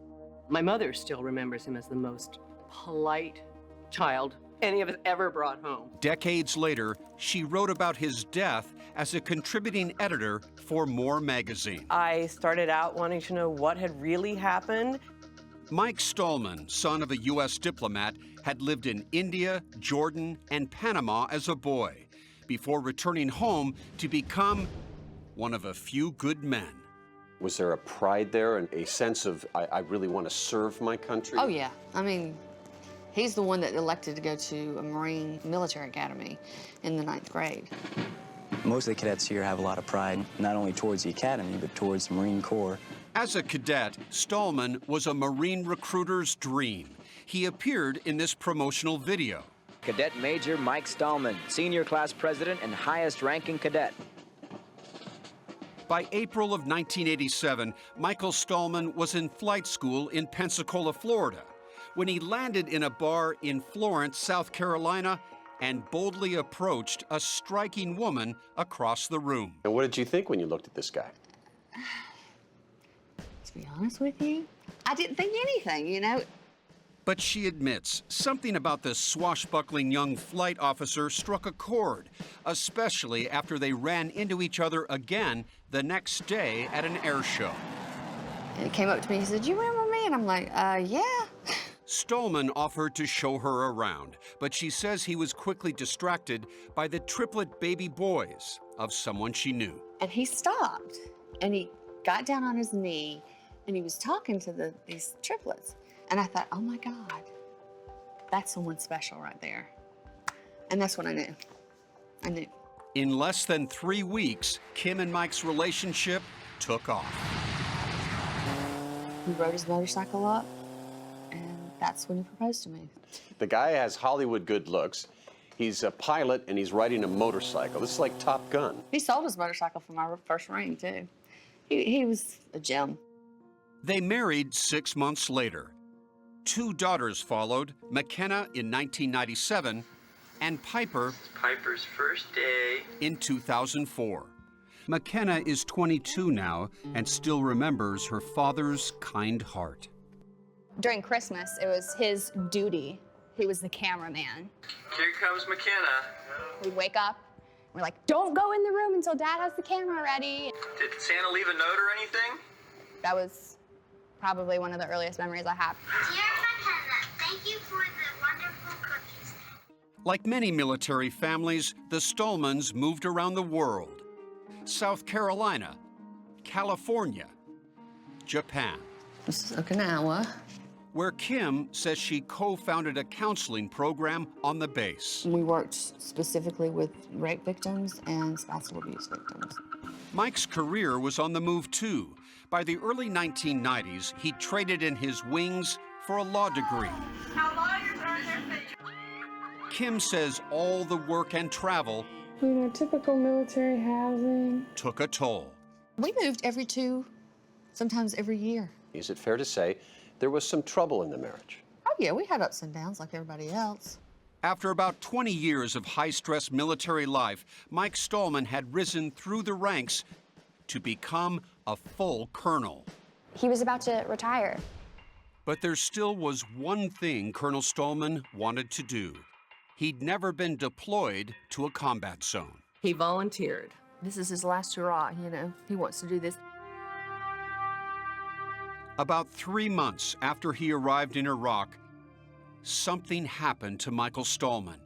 Something that even a Marine's family could never have expected.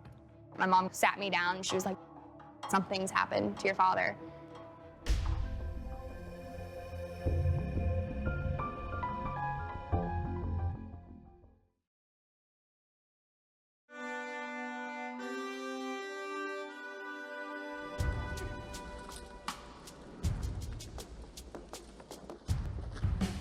We would receive incoming every now and then. There would be shots fired.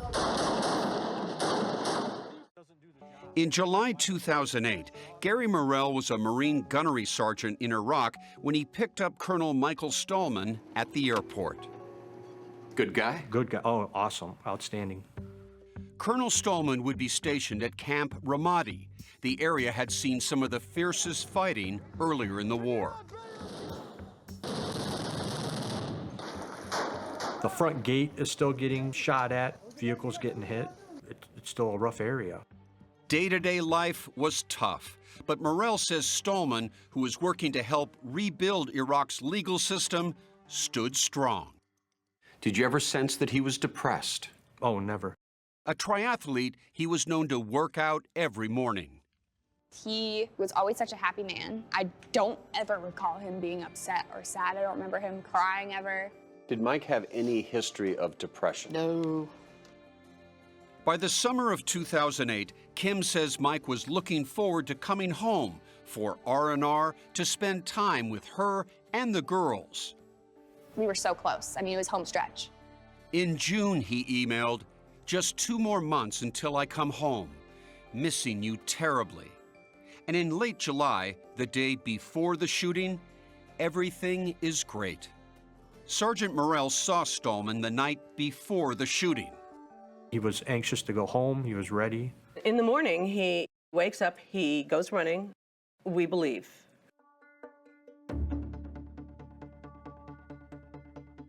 I was talking to some of the other medics when the call came in. Army medic Dave Fuentes says he was just coming off shift at about 8 a.m.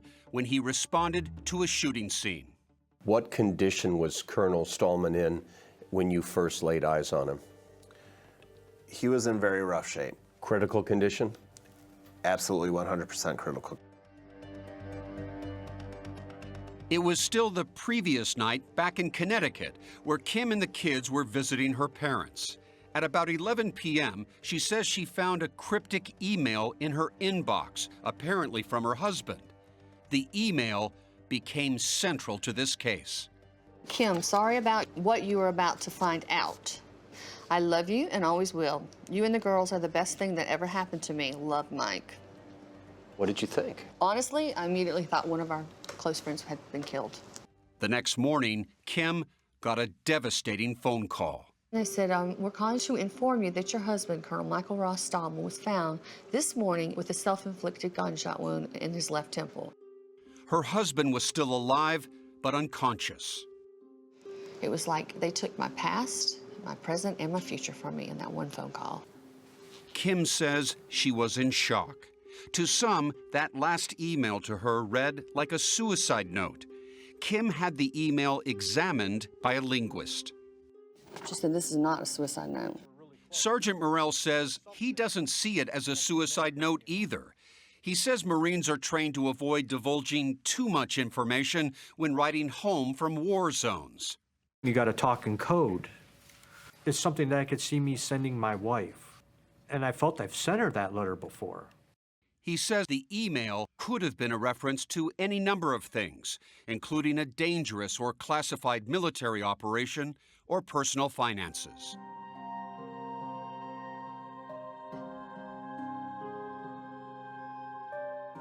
All I could think of, his eyes, his beautiful eyes. A few days later, Kim and her daughters arrived at Mike's bedside at Bethesda Naval Hospital in Maryland, where he'd been flown for treatment. And I walked in the room, and it didn't even look like him. His face was so swollen. Days turned into weeks with no improvement. Slowly, Michael Stallman was slipping away. After Mike had been in the hospital for about 2 months, Kim decided to sit 11-year-old McKenna down to say her father would be taken off life support. She was like, we're not detecting any more brain waves. And that's when I had to lay in bed with him and say goodbye for the last time. I just remember the lights being dimmed, and I can still smell the hospital room.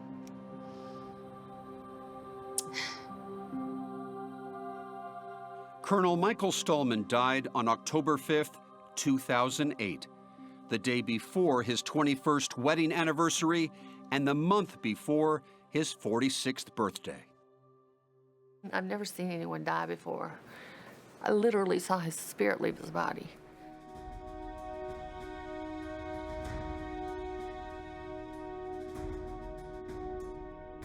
His funeral was at Arlington National Cemetery.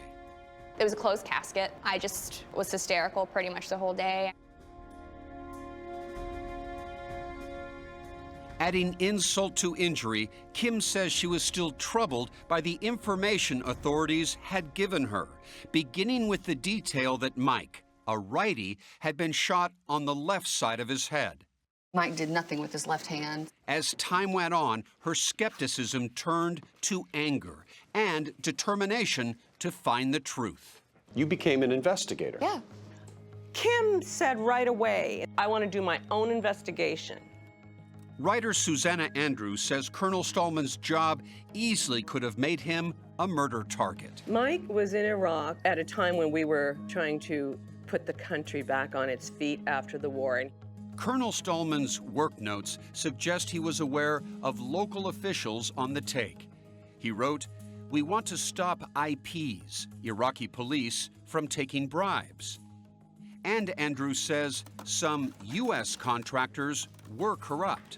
I think it would be really hard to have not stumbled across some kind of corruption there. Sergeant Morrell says Marines were vulnerable everywhere, even on base. You know, our perimeter was very open. He says the security fences were a joke. So you could get on and get off, but... So somebody from the outside could just come onto base. Correct.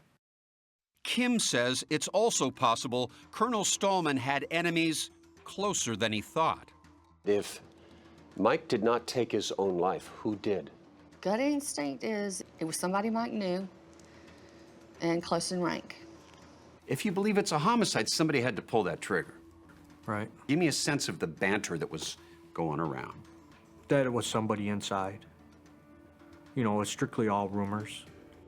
Medic Dave Fuentes says he remembers hearing rumors too about a crime at a nearby facility, a crime he heard Michael Stallman may have been investigating. A couple other high-ranking personnel had been relieved of duty due to stealing fuel from post and selling it to the locals.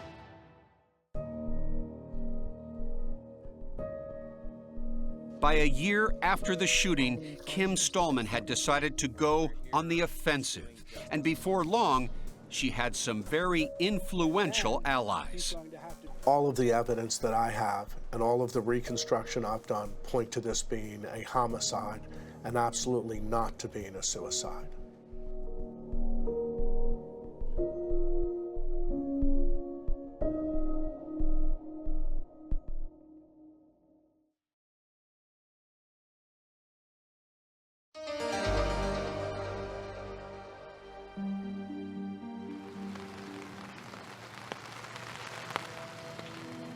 After her husband's death, Kim Stallman was paralyzed by grief. It's like a punch in the stomach. He loved his girls. He wouldn't have left them. She was basically a recluse. She never left the house. And it was really rough seeing her like that. Kim emerged from her fog of grief and began a quest for the facts about her husband's death.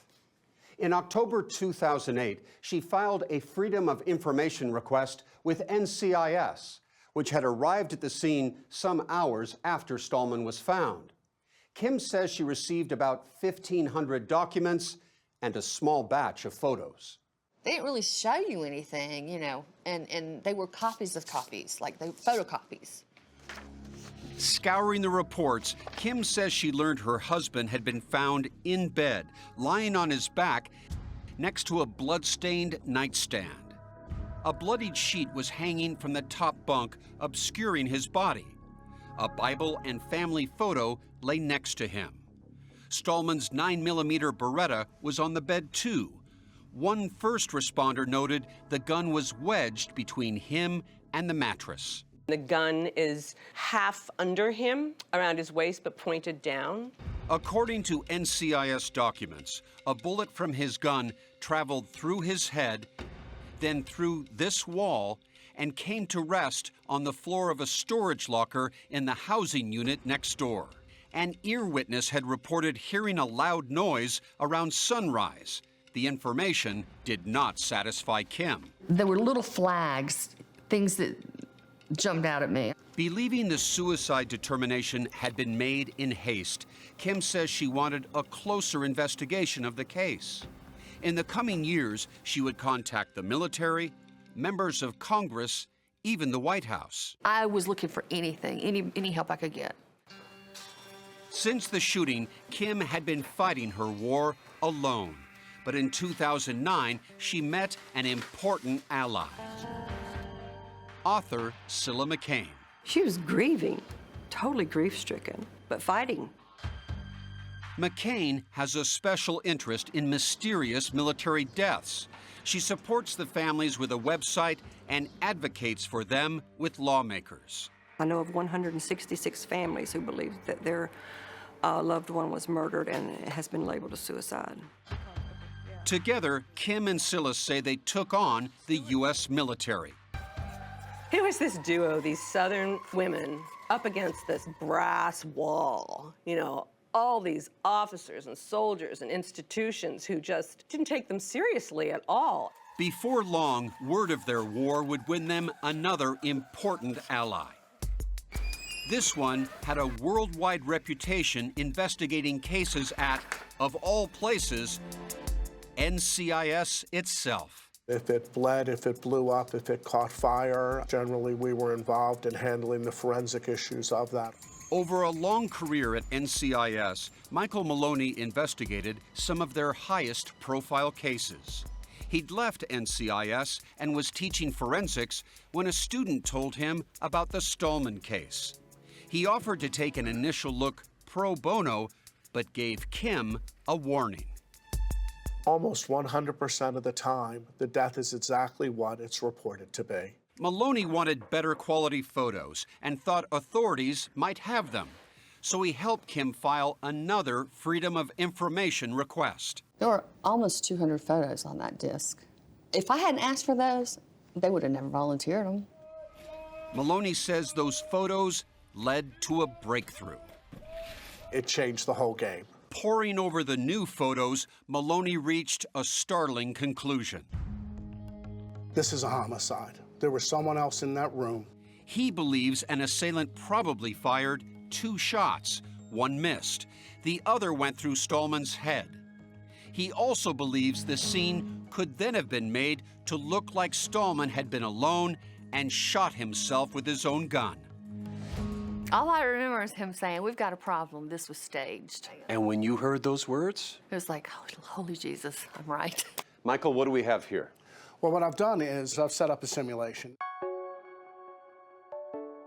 He set up a simulation for us to help illustrate his theory that the trajectory of the bullet authorities recovered in the locker does not account for Colonel Stallman's injury. Why is the trajectory of the bullet way up here and his injury is here? They should overlap each other because the bullet has to cause the injury.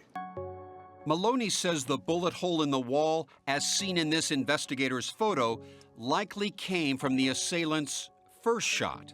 For the first shot, he's going to fire and he's going to miss. That explains the hole in the wall.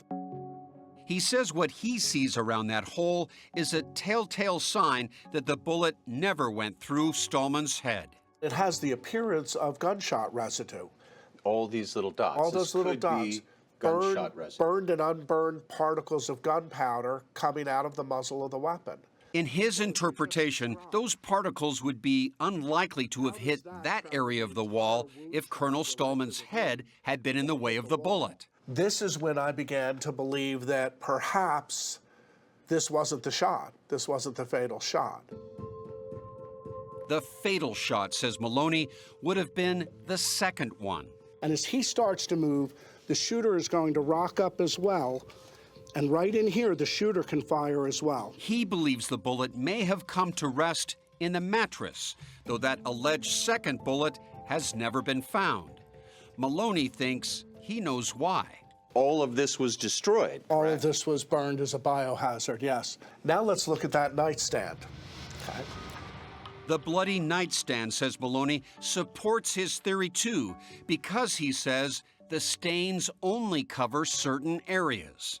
But we have none in this area or this area. Leaving unstained sections called voids.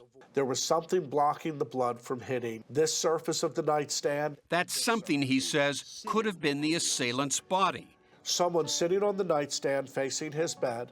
And Maloney says there's more evidence Stallman may not have been alone. He says it looks to him like a woman could have been in the room. Well, there was a tampon found on the floor. There was also this dirty strip of fabric nearby. It certainly would have the appearance of a sheer bathrobe tie or something like that. There has been speculation that Mike Stallman perhaps had a girlfriend there. Well, what you proposed is well within the realm of possibility. No. A one-night stand was No. I would have known. I think. But either way, Maloney says the strongest evidence supporting his theory of homicide is that sheet hanging over Stallman's bed. It had blood on both sides, but he says what's most important is a particular type of stain called misting. Look at this misting. The problem is this is on the outside of the sheet. This tells me that this side of the sheet had to be facing or oriented towards his injuries at the time they occurred. He says if the sheet was hanging down during the shooting, as it was found by first responders, these misting stains would have been on the inside. Maloney demonstrated for us. A lot of times when you're over there, you do drop a sheet like this. It blocks the light coming in from the windows. But if you want to talk to someone, you can just pull the sheet back and tuck it up. The blood stains at the scene, he says, strongly suggest the sheet was tucked up, out of the way, when the fatal shot was fired. And it causes the blood stain up here, the blood stain pattern here, the misting stain, and the rest of the blood staining from the exit wound goes down into the pillow and into the mattress. Remember, the mattress was destroyed. How about the sheets and the blood? Everything. Kim Stallman filed a lawsuit in 2013, alleging authorities conducted little or no investigation into various aspects of the scene. They did not follow their own protocols, and that's why this has happened. A federal judge dismissed the case, saying the court had no jurisdiction.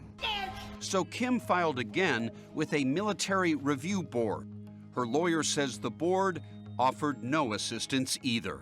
This required a thorough investigation. It didn't get one.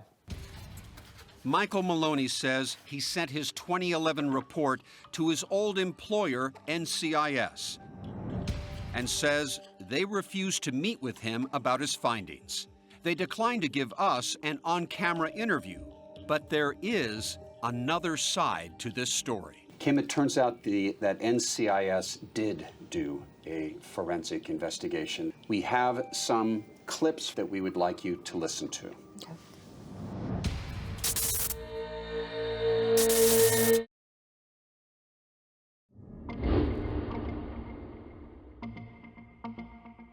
Do you believe that NCIS ever did a proper forensic examination of the shooting scene? No. But 48 Hours submitted our own Freedom of Information request, and we discovered it's not quite that simple. My name is Dr. Mark Reynolds. I'm a forensic consultant, and I investigated the death of Colonel Stallman. Dr. Mark Reynolds was brought on by NCIS in 2012 to review the case, Assess the evidence and give us an outcome. more than 3 years after the shooting, including Michael Maloney's report. NCIS gave the veteran homicide investigator and bloodstain pattern expert permission to speak with 48 Hours. Did you have everything you needed? The short answer is no. I was quite critical of the response by NCIS in my report about the scene. Reynolds told us he concurs with Michael Maloney that the shooting scene should have been handled differently. A better documentation of the scene and better exhibit collection would have been helpful, and it wasn't done.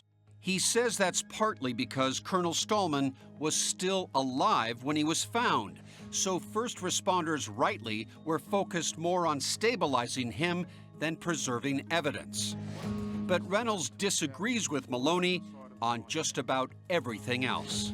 All the scene indicators that Mr. Maloney has raised are either equivocal or wrong. Mike Maloney has a great reputation, so we're supposed to believe in this particular case the man doesn't know what he's talking about? In this particular case, believe the science, and the science is there. Reynolds says Maloney based many of his conclusions on speculation. He says his own analysis of photos of the bloodstains, the nightstand, the sheet, the bullet hole, and the trajectory yielded no evidence anyone else was involved in Stallman's death. This is the image that Mr. Maloney used. Reynolds says the unstained area on the nightstand is too narrow to be meaningful. If Mr. Maloney is suggesting that, for example, might have been the leg of the attacker, it's 3 inches. That's a fairly thin leg. And what about that sheet hanging from the bunk above Stallman's bed, the one that Michael Maloney claims has bloodstain misting on the wrong side? Transferred bloodstains look like spatter, even under the microscope. Reynolds says the bloodstains could have been transferred there by first responders. In your opinion, there's nothing conclusive about this blood issue on the sheet? No. And he says the same is true of the gray spots near the bullet hole, which Maloney suspects are gunshot residue. Was never determined. There was no sampling ever done. To go from a greyish particulate matter on a wall to extrapolate that as being gunshot residue, I think is a very dangerous leap. It could have been anything on that wall. You don't even go to this potential 2-shot scenario. There's no scientific evidence to say 2 shots were fired. Documents indicate authorities did check the mattress for a bullet and didn't find one. And Mark Reynolds says Michael Maloney made miscalculations in analyzing photos of the scene. He says when those errors are corrected, the path of the bullet that went through the wall does line up with Colonel Stallman's head wound. You get that? That matches. That matches. But what about the curious items on the floor, like that piece of fabric that Maloney feels could have belonged to a woman? Pure speculation. And that tampon? Many soldiers around the world carry tampons in case they get shot because they put the tampon in the bullet hole and it stems the flow of blood. Reynolds' conclusion? There is no obvious scientific evidence to indicate that it was a homicide. We informed Michael Maloney about Mark Reynolds' findings. Maloney insists Reynolds is wrong. I stand by my assertion that the best explanation, given the evidence that I've examined, does not indicate suicide. 2 experts, 2 very different conclusions. Have you ever heard of a man by the name of Mark Reynolds? No. Never? No. We wanted to see what Kim Stallman thought of Mark Reynolds' findings. We have some clips from the interview that we did with Mark Reynolds that we would like you to listen to. Okay. Mike Maloney says, at best, this is an ambiguous death scene. My interpretation of this is there's strong contextual and scientific support for it being self-inflicted. There is no contextual or scientific support, in my opinion, for it being a homicide. And the fact that it's on the outside of the sheet when the shooting occurred on the inside is an indication that someone pulled the sheet down. I think he doesn't understand how difficult it is to classify bloodstains on fabrics. Yeah, I mean, I guess he's got his opinion. I don't know what to say. Kim says she brought the case to other experts who supported Maloney's findings. And she still stands by Maloney. I know that Maloney broke down that room pixel by pixel. That's all I know. And Kim is furious. She says authorities should have showed her the Reynolds report years ago. Why didn't they show me that? Or tell me? So that I could at least know. I don't understand why NCIS did not bring that to my attention ever. Kim says she has never felt authorities have respected her.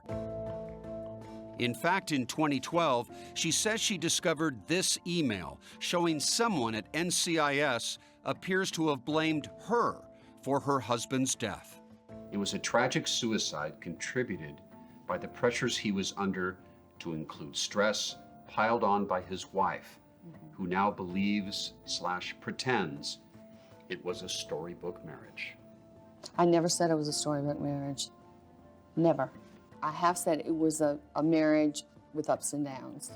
As 48 Hours discovered in his emails, Colonel Michael Stallman may have been battling an enemy within.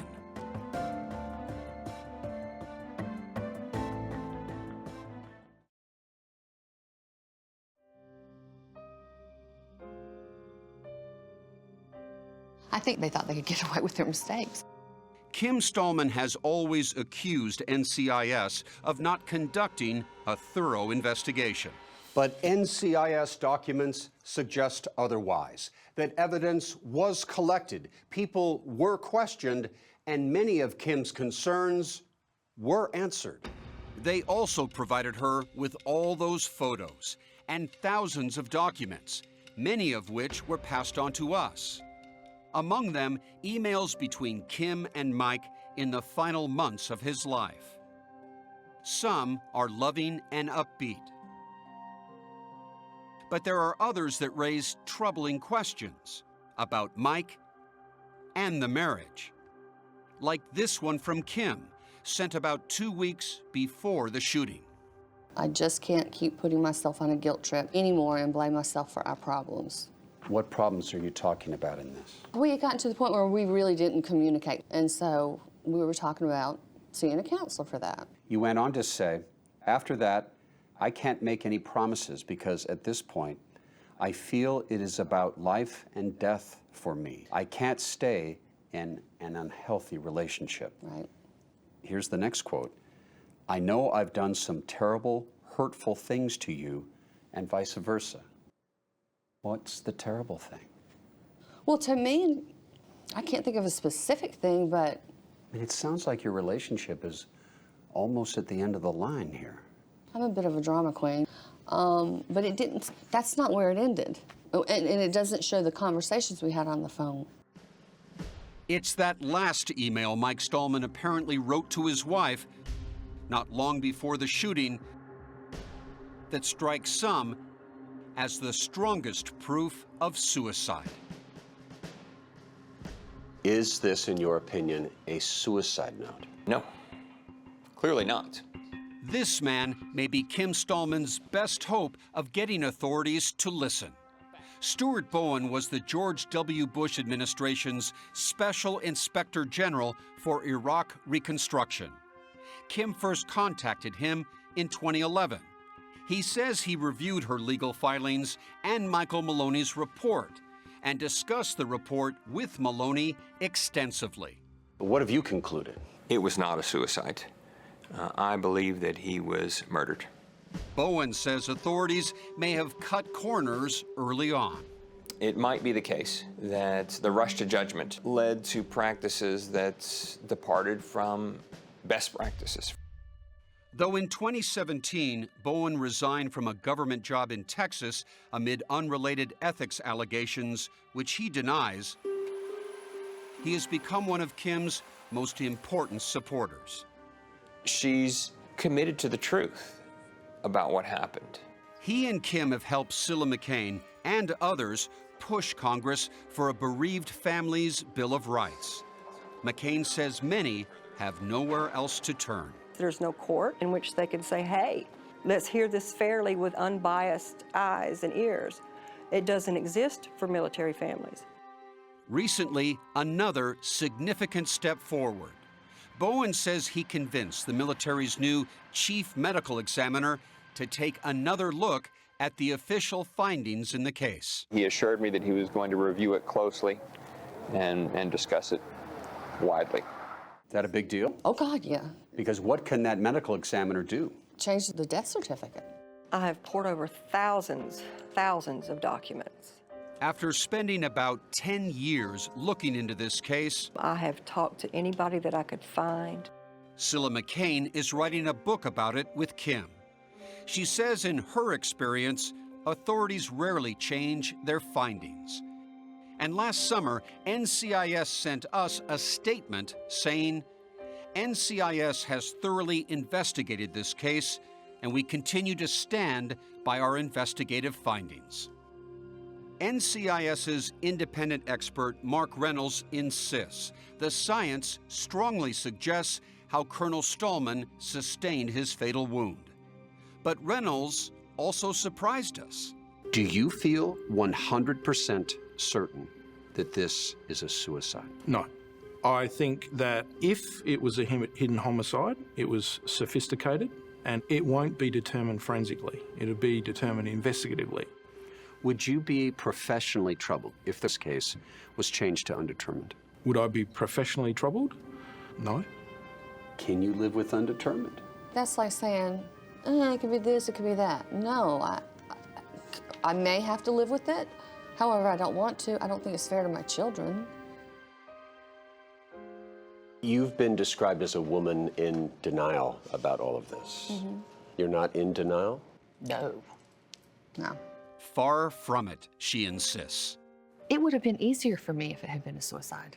At least I could move on with my freaking life. Kim recently visited her husband's grave at Arlington National Cemetery.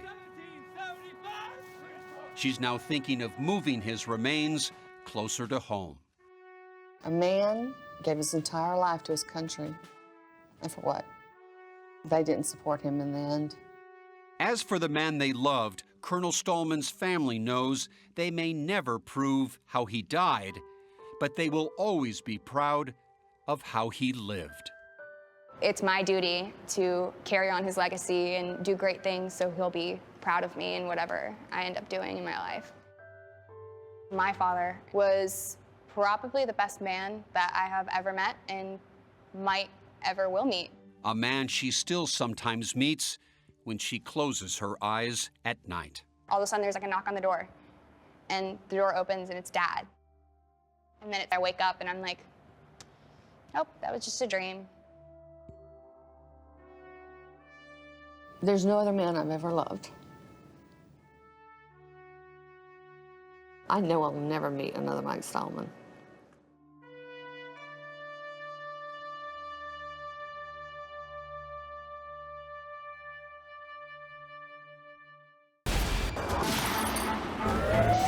"48 Hours." Don't miss an episode.